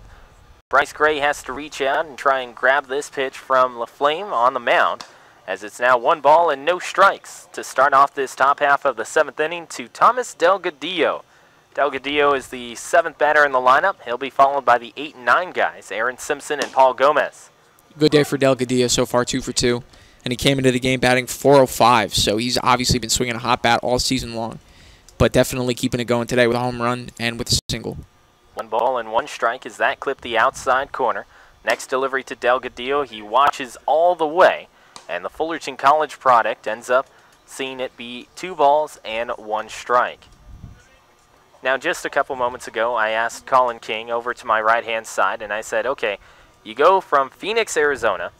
Now, where is Regis University? His reply, Denver. As this gets fouled off to the left-hand side, that is not just a contrast, but that is 2 different ends of the spectrum. You go from, you know, the basin of Arizona, where it's hot, it's always, I guess you could attest to it more, whether or not it's humid, but you go to the Rockies, Denver, Colorado. How is that switch for you? I've enjoyed it a lot. Going from Arizona or Phoenix, it's about, you get 2 seasons in the year. It's pretty much hot and less hot. And then you go to Denver and you get 4 seasons. So it's the first time I've experienced all 4 seasons. Got to see the leaves change. Got to experience snow. And when springtime and baseball season came around, you got to see everything kind of grow back and get green again, which is really cool. Toss out over at first. Very close play. That is given by Drew Kelly, but he's able to clip Thomas Delgadillo. Now, you just finished your freshman year, right, at Regis University? So, not just from baseball perspective, but in your own personal life as well, what was the most difficult aspect of the transitioning from high school to going to college and being on your own? What was the most difficult part of that for you? I think the most difficult part is just being on your own. You know, your parents are in a different state. You kind of just have to learn to figure things out on your own. And then school aspect, I think just time management. You know, you have morning workouts, morning conditioning, you go to class, and then you're on the field again, weight room at night. You just don't have a lot of free time, and you kind of just have to learn time management real well, when to do homework, when to socialize and meet new people. Are there things on the university aside from baseball, like so Greek life, for example, or something else where you're sort of involved with on campus, or no? No, not Greek life. We, as a team, we do about like 18 hours of community service a year. So a lot of weekends, we're cleaning up parks, just doing stuff like that around our community at local schools, whatnot. But just trying to give back to the community. We're a Jesuit Catholic university, so a lot of that focus just giving back to the community. When you go to Denver, is there anything that you do outside of school for fun? I mean, obviously you talked about while you're in school, reaching out to the community, but is there anything like, whether it be an Avalanche game or a Nuggets game or, you know, something of the like, is there anything that you do outside of school for fun? Yeah, on off days in the fall, we went to a few Rockies games. Being so close to downtown, we're only about 5-10 minutes from Coors Field. So that was a cool experience. Go with teammates and friends on campus. We all just got to go down to Rockies games. Just kind of get the $5 cheap seats, but it's still a real good experience. So you're sitting above that mile-high marker, those purple seats? Yeah, out in center field. 1 ball and no strikes as that one goes inside and makes it 2-0 with 2 outs, and it's a 3-2 lead for the OC Riptide. Currently at the plate is Paul Gomez after a fly out into center field was caught by Jack Smith. Flame into the wind, and he'll deliver home. And that's an inside corner strike at 2-1. What has been your favorite part of being not only at Regis University, but just in Denver altogether? Let's see.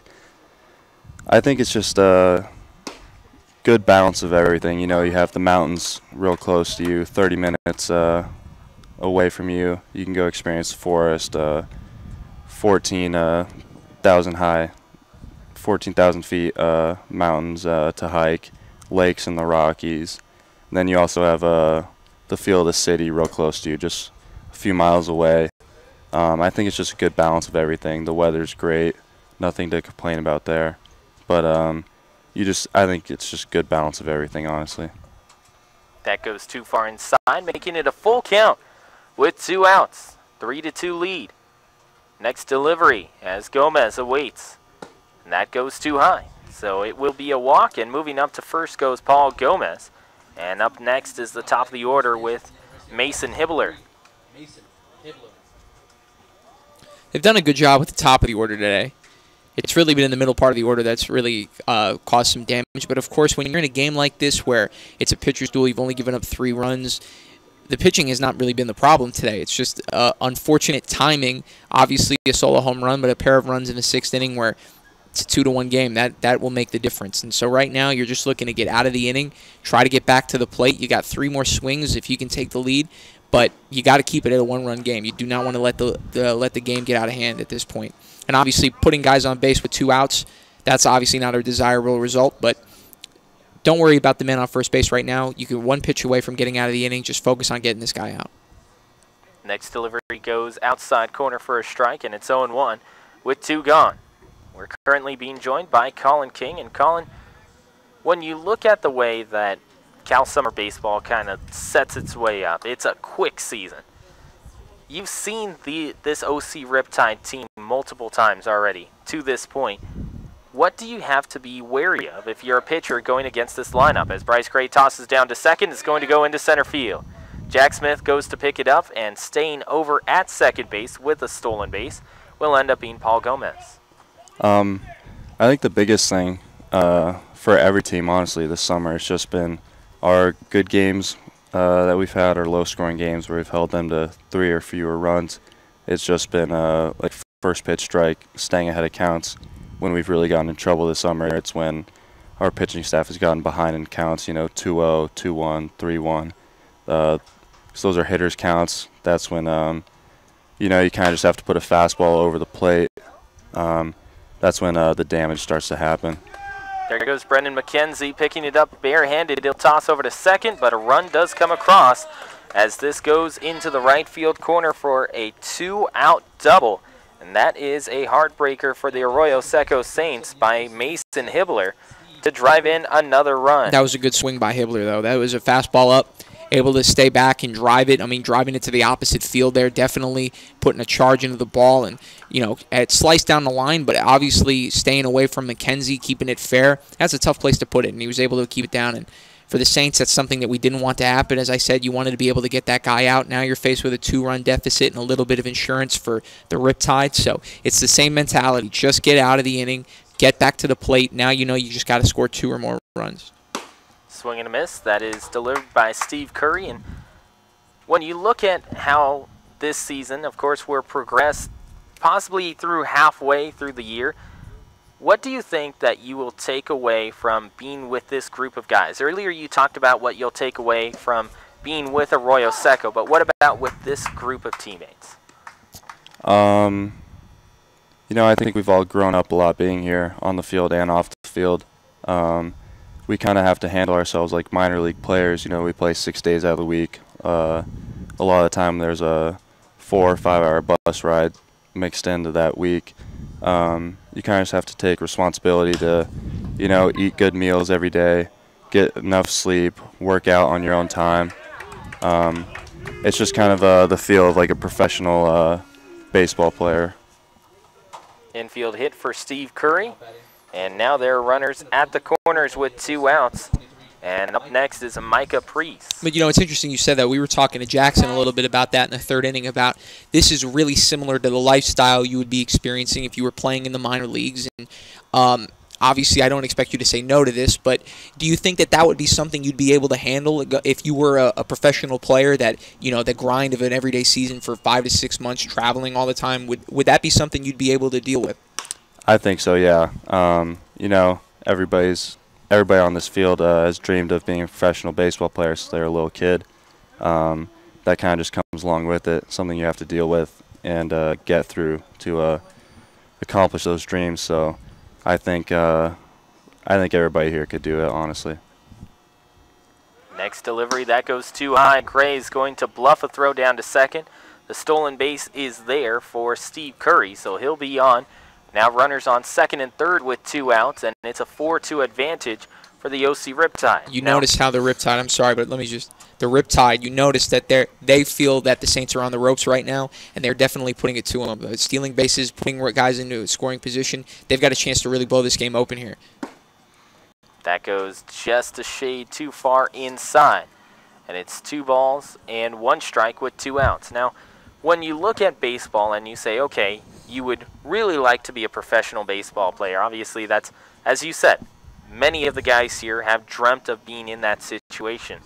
But you always have, you know, mom or dad in the back of your mind saying, hey, don't forget that backup plan, as this is sent into right field, and it will end up being a single. 2 runs might score, and they will indeed, as Cooper Williams ends up picking this one off on the cutoff, and it is now a 6-2 advantage, a 4-run lead. But when you listen to, maybe it be your parents or an aunt and uncle, maybe grandma and grandpa, and they say, hey, make sure that you have a backup plan, what do you think would be the ideal situation, just in case, on the off chance baseball doesn't end up working out? You know, my parents have always emphasized school first for sports. But yeah, they've also said you need a backup plan. For me personally, I think it would be something with coaching, something with baseball. Just try and stay in sports for as long as I can, whatever way possible. Hey, if you ever want to come broadcast a game, let me know, and we'll put you on. Thank you.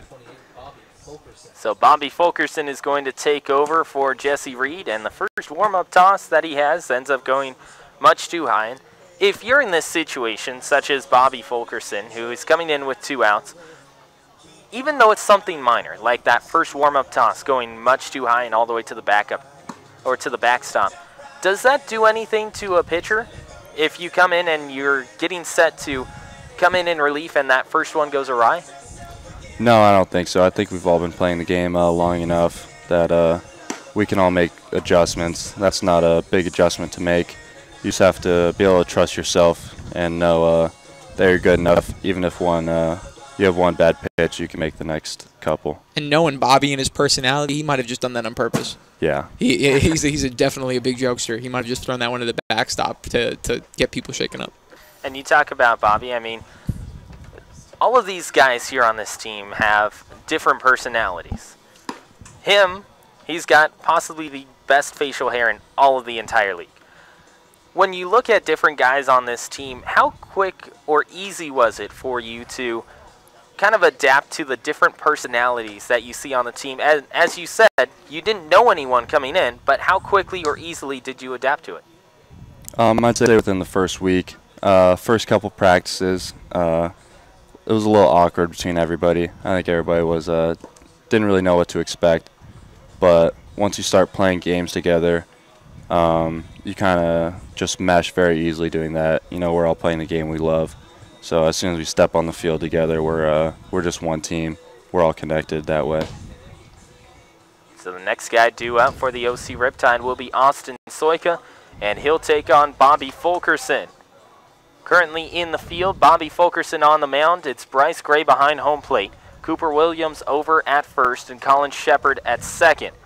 Down at third is the new guy this afternoon, Angelo Armenta, and at short is Drew Cowley.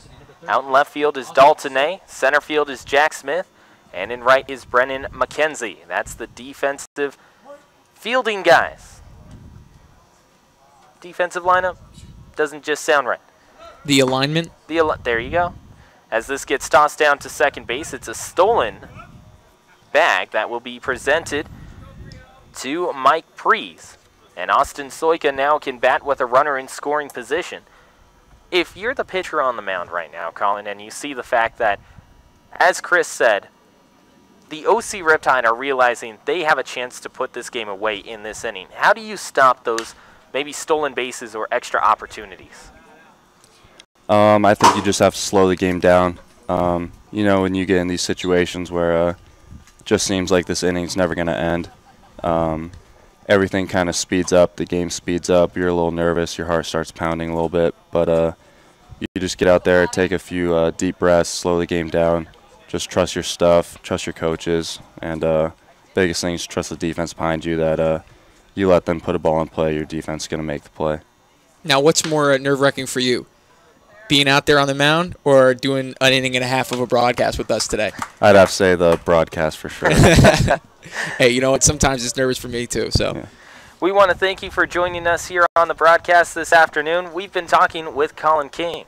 Yeah, thank you guys for having me. yeah, it's been a pleasure, Colin. Thank you so much. Thank Ground you. out to second base, ends the inning. It's a 6-2 lead, a 4-run advantage for the OC Riptide, with the Arroyo Seco Saints coming up to the plate.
Arroyo Seco is coming up to the plate, and what initially looked like Brendan McKenzie will actually be Jacob Jenkins, and he'll be batting first.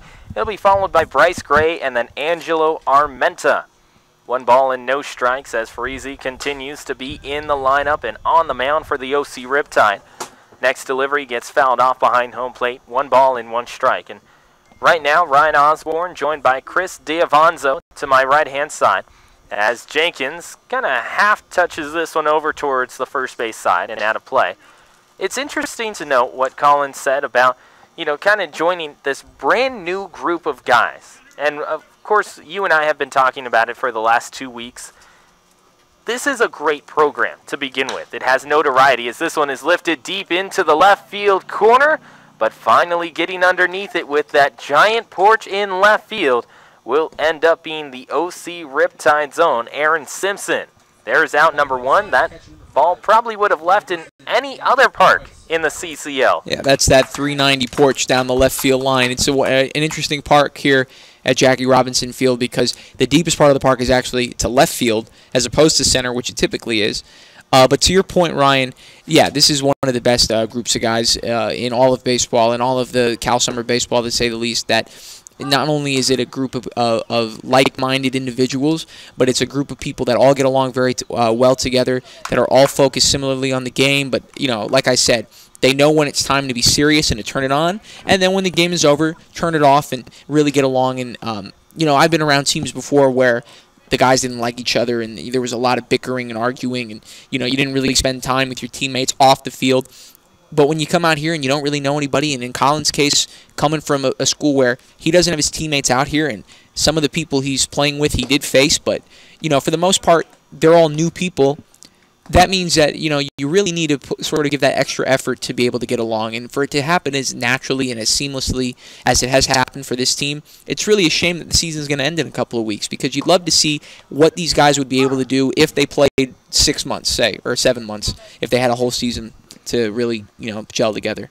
And you talk about that. I mean, just a blink of the eye, and all of a sudden we're 6 weeks into the season. Not only 6 weeks into the season, you're looking at it and going, okay, there are around maybe 15, 16 games left so far this year, as a single gets sent into right field by Bryce Gray, and he gets the Arroyo Seco Saints their first base runner of the 7th inning. But you look at it and you're thinking, oh, wow, this is already going to come to an end very quickly. And not to mention Arroyo Seco, they're not necessarily out of the playoff picture, but they do have a lot of work cut out for them. And if you're looking at around 16 to 17 games left in the year and you're still 4 back of a possible playoff spot, then you're looking at it and saying, okay, not only do they have their work cut out for them, but they also are looking at it and saying, we need help from other teams now because we didn't have the greatest start to the season. Well, but that's one of the fortunate things about playing in a small league where you only play 8 or 9 teams, where you're going to be able to play the teams in front of you a lot, so you're going to be able to help yourself out if you're winning games. And at least for the Saints, knowing that 5th through 8th place, they're all jumbled up quite a bit. So it's not as if you're out of the dust even if you fall down to 7th or 8th. That's how they were able to climb up to as high as they have, been going from 8 games back to 4 games back in just a matter of about a week. But the unfortunate thing, the reality of the situation is that there is not a lot of games left and quite a bit of ground to make up. So it is going to be an interesting challenge and hopefully something that the team responds to very positively, knowing that, okay, you've got a handful of games left. You don't need to play quite absolutely perfect baseball, but obviously it wouldn't hurt to do. But you need to pretty much go out there with the intent of winning every day, and there's only a couple of games you'll be able to drop. If they're not able to come back in tonight's game and they're trailing by 4 runs now, that won't certainly help their chances, and it'll put even more pressure on them, knowing that, okay, we're down about 2 to 3 weeks in the regular season and another game is gone, and it's unfortunately in the loss column. Parisi ends up going right after Angelo Armenta, and he swings and misses, so it's 3 balls and 2 strikes with 1 out. And Armenta's kind of in that weird situation in which Angelo, he is an Arroyo Seco Sentinels graduate, as he was part of that high school grad program that Arroyo Seco had up until this last season, as there's now 1 out on the board and a walk that is given to Armenta. But all of a sudden you're looking at it and going, hey, 6 weeks have finished in this season. There's not much time left for him to be able to continue to play for this Saints team. He's an interesting addition because he was on the 2014 Arroyo Seco team as a graduated senior at the time going into USC. Now he's transferring. He's going to be a 5th-year senior at San Diego State. Missed 2017 season with an injury, as I mentioned before. So, he's obviously being faced with a little bit of new life. He's one of the older guys on the team, and I think, obviously he's going to be playing and trying to develop just like anybody else, but I think his presence is going to be mostly his biggest impact. The fact that you've got a guy who's been in college baseball for a long time, who knows the upper staff here, if not necessarily the coaching staff, but knows the environment, knows the people who run this organization, and is going to definitely be somebody who can impart a little bit of wisdom onto some of the younger guys, the freshmen, sophomores who are going back to school for their sophomore year, or even the guys who are coming in who are graduated seniors who are playing on this year's team. Obviously having a veteran presence like that is huge. And he's in the lineup tonight. I expect him that he'll be in the lineup pretty much every day, if not every day. So he'll be somebody that will be making an impact these final 2 weeks of the season, no question about it. 1 ball, 2 strikes. Next delivery to Dalton just below the knees. And now it's 2-2 with 1 away. Runners on first and second. Arroyo Seco is now down by 4. And again, we point to those runners left on base and those big spots earlier in the game where you could have given yourself a bigger lead in a 1-run game. Then the momentum shifts completely, being that you give up a couple runs to fall behind, and then you're playing catch-up, and the Riptide have all of the momentum going forward. Obviously it's a 4-run difference now, and you can't really reconstruct the game, but if you're up 4-1, say, going into that 5th or 6th inning, even if you give up a run or 2, it doesn't feel the same as if, oh, now we fell behind and we're forced to play catch-up. And now trailing by 4, as Ney swings and misses at that pitch for strike 3, you're really faced with an uphill climb. So Dalton Ney ends up going down swinging on strikes, and Jack Smith will be up next. He's trying to drive in Bryce Gray over from second base and possibly even Angelo Armenta from the first base side. 6-2 lead for the OC Riptide and Coach Jason Smith's squad. Coach Mitch Levere watching on from the first base dugout as well, as the next delivery to Jack Smith is his first one, and he takes right at the letters for no balls and 1 strike. Now, forgive me, did Armenta reach on a walk or on a base hit? On a walk. On a walk, okay. And for those of you just joining us, we're at a 6-2 lead. A 4-run advantage for the OC Riptide. The Arroyo Seco Saints are in the navy blue. That's the guy swinging the bat that you see before you if you're watching online. That is Jack Smith. Arroyo Seco in their alternate navy blue uniforms this afternoon with gold lettering outlined in white and white pants with the navy blue and gold piping down the side of the leg. The OC Riptide are in the field. They have their all-orange uniforms, their away tops this afternoon with numerals in, we'll say, royal blue, outlined in white, and white pants as well. They're uniforms that are reminiscent of the New York Mets spring training uniforms. As Jack Smith tried to hold around, but he could not, as that one goes next to his ankle. So that will be a strikeout to Jack Smith, and it will end the 7th inning. We're going to go to the top half of the 8th, where it is 6-2, the OC Riptide with the big-time lead over the Arroyo Seco Saints. This is Arroyo Seco Baseball, live and on the air.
Mason McWhorter is coming up.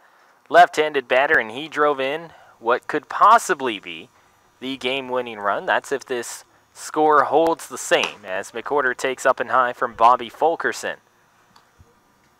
That came all the way in the 6th inning for McWhorter, in which he drove in a couple.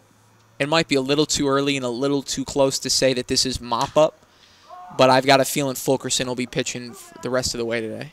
This one just keeps going out towards deep left field, and it will end up being caught.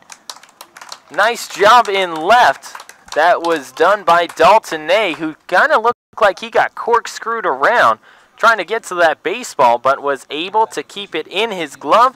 He traps it for out number 1. That's a good play by Dalton. Dalton, you know, he's definitely somebody that we talk about his bat a lot, and we've talked about his bat tonight on the broadcast, but he's definitely somebody who knows what he's doing out there in the outfield. And he did get a little bit turned around, it looked like, on that ball, but it just kept carrying. Off the bat, it looked like that was going to be a lazy fly ball, and the next thing you knew, it was at the fence. But he was able to stick with it, make a nice play. And as I've said before, it's the same as a strikeout. Use every bit of the field. Fulkerson goes into the wind and delivers over top, and it will be a strike. And we look at some of the, I guess you could say, unorthodox deliveries of this entire staff here at Arroyo Seco. You have one guy who we already talked to earlier today who is a knuckleball pitcher as a lefty. You have another guy doubly rare. Doubly rare. You have another guy who throws sidearm. You have guys who go 3/4. And then you have Bobby Fulkerson who goes starkly over the top whenever he's delivering. I mean, if you're thinking of a clock, Bobby Fulkerson is delivering at 12 o'clock when he's delivering his pitches. Yeah, he's reminiscent of the Iron Mike pitching machines that you see that come way over the top to deliver the pitch. You know, if you ever been in a batting cage, one of those old school ones where the machine comes all the way around, that's what Bobby's delivery is reminiscent of. But the thing is that it means he's able to kind of sneak the ball a little bit, and when he comes with it, it's tough to pick up right away because as soon as you're seeing the ball, it's already coming at you, and so that means you have to sort of prepare yourself to swing maybe a tenth of a second or a fraction of a second earlier, and it kind of disrupts your timing, and that's what makes him effective. Is that he'll deliver a pitch, you're geared up to swing at it already, and then it's a slow curveball, and you know, just like that, you're checking your swing because you know, that ball's in the dirt. So there are 2 outs, as you saw Bryce Gray point out to everyone else. And the strikeout brings up Thomas Delgadillo. So Chase Sebi ended up being hit for just moments ago. As coming in and striking out. No, actually it was Chase Sebi. Excuse me, I had it wrong. But coming in and striking out was Chase. And coming up next is Delgadillo. And as you said earlier, he has a productive day so far, and he'll add to it here. That's his 3rd hit of the game. So he is now 3 for 4 with a home run, a single, another single here, and an RBI as well. And as I mentioned, a 400 average coming into today's play. 405 was his average. So obviously, and by the way, not in quite a small sample, he's been playing almost every game. So he's somebody that has really been productive all season long. And you look at this lineup, I mentioned this earlier in the broadcast, but 1 through 8, all batting over 300 coming into today's game. And the only batter who wasn't was Gomez, who was hitting below 250. But still, that means overall, you're looking at a Riptide batting average, team average at about 300. That's impressive. That's impressive no matter whether you're playing a 30-game season, a 100-game season, a 2-game season. That is an impressive stat line. And so it's no surprise that the Riptide have scored 6 runs tonight. That's what they do. They have one of the top offenses in the league. And you know, a testament to the Saints pitching staff for, even though you've given up 6 runs and you're trailing in the game, you had a great performance by Wyatt Kelly tonight. Jesse Reed ran into a little bit of trouble. And now look at Bobby, who came in last inning, got the inning over, and then of course pitched an effective inning here today. Pop out over to first. Cooper Williams will go back and retrieve it. That is out number 3. We're going to go to the bottom half of the 8th. Arroyo Seco running out of opportunities to get back into this game and at least tie it up. This is Arroyo Seco Baseball live.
4 runs down and 6 outs to work with.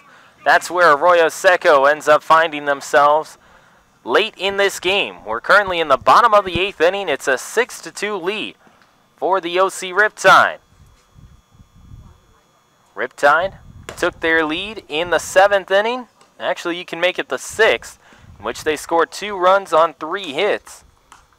And one was driven in by Mason McCorder that broke the tie. Coming around to score on that one was Micah Prees on the RBI single. And it made it a 3-2 game at the time. Colin Shepard is trying to get over to first base. He steps out of the baseline, and he is retired for out number 1. Good effort there by Shepard, but they called the Kyle out on the same thing earlier in the game. So no question about it. That one a little more flagrant, too. A deliberate juke move there. Would have been great if we were playing football. He would have gotten away, but unfortunately in this game you're not allowed to do that. So up next will be Drew Kelly, starting shortstop this afternoon, and for most of the season he has been the one patrolling in between second and third. There's 1 out on the board and still a 4-run deficit with only 5 outs to work with. Cowley's probably been the most productive on offense today, 2 hits and an RBI triple. And we were commenting at the time that gave the Saints a 2-1 lead. But he was motoring around the bases, just smoked the ball in a right field and really got on his horse. And you know what? They almost got him out at third. He beat the throw, but it was a close play and a closer play than I think any of us had anticipated. But Cowley's got tremendous speed and a great hitter. He's one of the best players on the team, and he smokes one in the left there. He showcases it just as you say it. Right on cue, Drew Kelly with a single into left field, and that will make it a runner on with Nick Lacayo coming up next. And earlier we were talking to Colin King about the familiarity factor that you can see in this entire league so far. And this is where you say, okay, to take the words that you said and put it into this context, baseball is a game that makes the world small. On the mound now is Daniel Zimmerman, 6'4", 220, right-handed pitcher out of Redondo Beach. He went to the university, or is currently at the University of Michigan, who is also being attended currently by Blake Beers, who is on the Arroyo Seco lineup, and we've talked to him on the air before as well. And Beers is arguably the staff ace. At this point, he's been one of the most productive starting pitchers all season. And also, to speak to the small world aspect, played high school ball with Coach Bueller, who's the head coach of the Arroyo Seco Saints. So, you know, that's just one of the most interesting things about baseball, and especially at this level where a lot of times to even know about the program means that you've been in the local area. Double play is turned by the OC Riptide. That's going to get them out of the bottom half of the 8th inning. We're going to go top 9. Arroyo Seco will just have 3 outs to work with, and they first have to shut down the Riptide. Arroyo Seco is currently down by 4 as we go to top 9.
Paul Gomez, bottom of the order, followed by Mason Hibbler and then Steve Curry.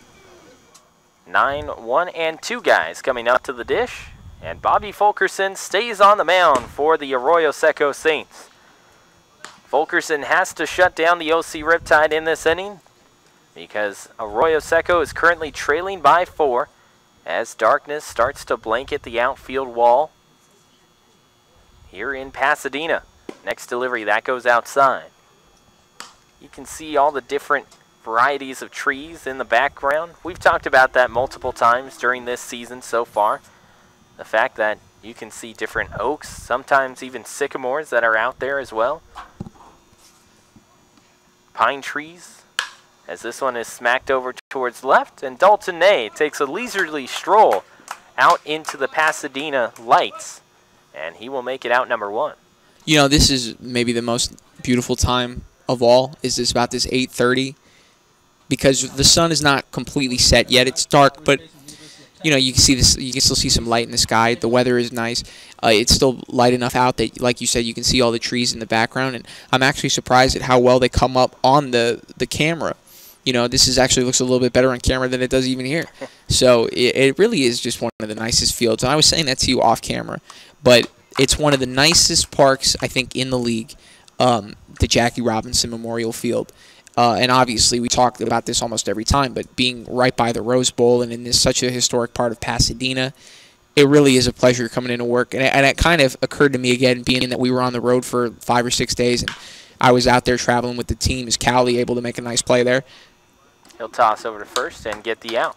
Traveling with the team and being away, visiting Healdsburg, which, by the way, Healdsburg is a beautiful town in and of itself, and they've got a historic park just like Jackie Robinson Field, where that park was built in 1921, and the Healdsburg Prune Packers have been around since the 1920s themselves. But it really is a treat being able to come into the Rose Bowl every day, driving in, realizing, man, there have been so many historic events, notable athletes, things that have happened in this area, and we spend every day here. You know, you're really walking on hallowed ground. Well, I mean, you talk about it. Having traveled with the team, you see different places like Fullerton College, for example, which is not necessarily down the road, but it's a little bit a ways down the 5 freeway, and it's got its ivy-covered walls, which have a history in and of its own, as this one is sent into center field. You look at San Luis Obispo, maybe not the most historic park in the world, but definitely one of the bigger fan bases that you'll see in the CCL so far, with them packing out their stadium a lot of times. Yeah, they have a tremendous atmosphere over there. Healdsburg with that historic park, as you mentioned. And by the way, they have a tremendous atmosphere too. I was surprised at how much that community turns out for those games, but every game that we were at, even the doubleheader, which was 9 hours, people were showing up there at 2:30 for a 3 o'clock game. They didn't leave until, you know, the end of the ball game. So they have a great fan base for a small little town like that. This is scooped into left field, trying to make the diving play, but picking it up on one hop in right field will be, looks like Jacob Jenkins. And Jenkins does not record the out, so the inning will continue on a single, and now there are runners on first and third. And just talking about a couple moments ago, talking about the OC Riptide and where they play down at Fullerton College, they have a park which technically was created in 1958. When you look at the way that the park sits though, you look at the outfield wall, and it's covered with ivy. Mainly it's a chain link fence that is covered with ivy. Here's the thing about the ivy. Normally you would think, okay, they're trying to copy Wrigley, or they're trying to copy any other field that, you know, has that kind of ivy feel. Well, turns out that the head coach of Fullerton College in the early to mid-70s decided, you know what? I'm tired of our fence just looking bland and our entire field just looking bland and without character. It's the summer. I want these guys to be able to mesh as a team and have an opportunity to get to not only know each other, but also have a sense of what it feels like to be a team for Fullerton College. As this is scooped over towards the left, the catch will be made in left field by Dalton Ney, and that will end the inning. But very quickly, Mike Scoba, the head coach of Fullerton College, looked at his team and said, you know what? Guys, I want you to go and plant ivy all over the walls. Oh, and by the way, since it's 95 degrees outside, do it shirtless. So they all developed as a team and ended up going into the second round of the playoffs. But that ivy just continues to be there to this day. So that will end the inning with Dalton Ney making the catch. And it's still a 4-run lead for the OC Riptide that the Arroyo Seco Saints are going to have to make up with just 3 outs to work with. We'll go to bottom 9, 6-2 Riptide.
So everyone's hoping that the Saints can go marching into a victory this afternoon, but they have a lot of ground to work. 6-2 lead. The OC Riptide on top. They've had the lead since the 6th inning, and they have yet to give it up. Well, Cooper Williams can help out the cause here with a single or just getting on base, but unfortunately he will not be able to do so in this at-bat. He grounds out to the pitcher Zimmerman, and he will toss over to first. That will do it for one guy. Coming up next is Jacob Jenkins. So now you see Jenkins batting from the left side. He's a switch hitter. And also a switch fielder, so to speak. Not a switch pitcher, as in he throws left or right-handed. He's just a lefty, but he will play in the field and then will come in to pitch sometimes. He pitched last Saturday, as a matter of fact. Dual threat kind of guy. And that's, I mean, a lot of guys are talking about it now, considering the fact that since we are in Southern California, and you see the success that a certain Major League Baseball player has in Anaheim, being that dual threat type of guy. But it's starting to pick up the conversation a little bit more. Should guys be able to have the opportunity to be everyday fielders and pitchers? I mean, it's just so difficult to pull off, especially at a professional level where you're so dedicated to just one aspect of your craft. It's hard to be able to have the level of preparation. That was a borderline pitch there, but okay, we'll call it a strike. But it's difficult to have the level of preparation necessary to be able to go out, pitch every 5th day, and also play the field. You see that they're complaining about the call now, and the umpire is going over to talk to him. That was a pitch that, okay, it was a curveball. You know, you talk about it's where it crosses the front of the plate. So if it's at the very edge of your knee at the front of the plate, it's going to look like a ball when it comes over, and that is a strike. So, you know, you can't really complain about it. 1-2. This is grounded high. Chopper over to second. They just are able to get Jacob Jenkins over at first. So now Arroyo Seco, they are down to their final out in this ball game. The question is, can they get some sort of miracle rally going for them in this bottom half of the 9th inning? A 4-run lead with 2 gone. Bryce Gray is the first guy due up here in this situation. Right-handed batter out of Notre Dame. At the very least, I hope Bryce gets a hit, because before the game I said he was going to get 2 hits today, and he's got 1. So at the very least, I would like to see him get a single. His first pitch goes below the knee, and it makes it 1 ball and no strikes. This is a game that has had some great pace to it, though it is a 6-2 game where 8 runs have come across. There really hasn't been very long innings. And, of course, we're just one out away from possibly finishing off this game. Well, you know, it's because the Saints' offense, for the most part, has been pretty quiet since the third or the fourth inning. Haven't really had too many guys on base, and the Riptide had the one big inning in the seventh where they were able to score a number of runs, and then, of course, they took the lead in the sixth inning. But, you know, the offense really hasn't been there on either side. 6 runs, but it's kind of misleading because of how quickly they all came in. It's not like every team has had multiple guys on base all game long, each inning. And, of course, the real thing where we talk about pace of play, and this is unrelated to the CCL, but we talk about in Major League Baseball, pace of play, it's the commercials. You know, you have 2.5-minute breaks in between each inning where you really only have about 90 seconds in between innings here.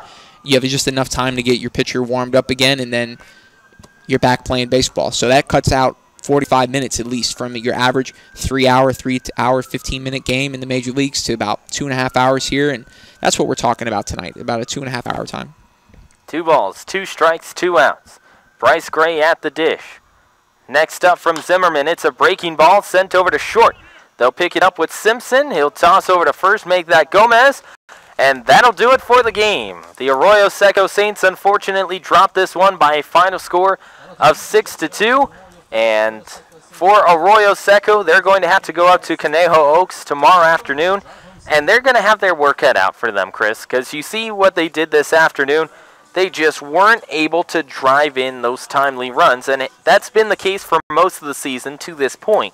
But they're going to have to stop a Conejo Oaks team that has won 8 consecutive games going into tonight and go up there to Thousand Oaks to do it. You know, you think that on the flip side, hey, maybe they're due for a loss. That's something that you could be thinking going into the game, that, you know, you play so well for such an extended period that eventually things aren't going to go your way. But you're right. They definitely have the things cut out for them.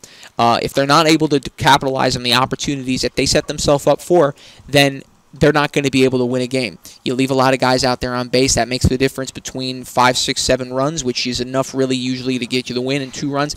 I mean, you're faced with a situation where you only score 2 runs. You're going to be hard-pressed to win that game most of the time unless you get an absolute lights-out performance. And you just feel for a guy like Wyatt Kelly, who made his best start of the season today, 5 innings, 1 run, and unfortunately is going to be left with a no decision in today's game. And you really hope when somebody throws you a start like that, you're able to get them the win. It is what it is, but you know, you sort of keep this the result out of your mind. You say, okay, it's a loss. You just wipe it off your shoulder, and you say, all right, we got another game tomorrow. Let's go back at it. Get some big hits, pitch well, and hopefully the W will be there. So when you talk about that, unfortunately tonight, it ends up being a 6-2 loss for the Arroyo Seco Saints. They dropped their in-league record to 8-15 this year, and for the OC Riptide, they go up to 12-8. Our final score, 6-2 for the OC Riptide.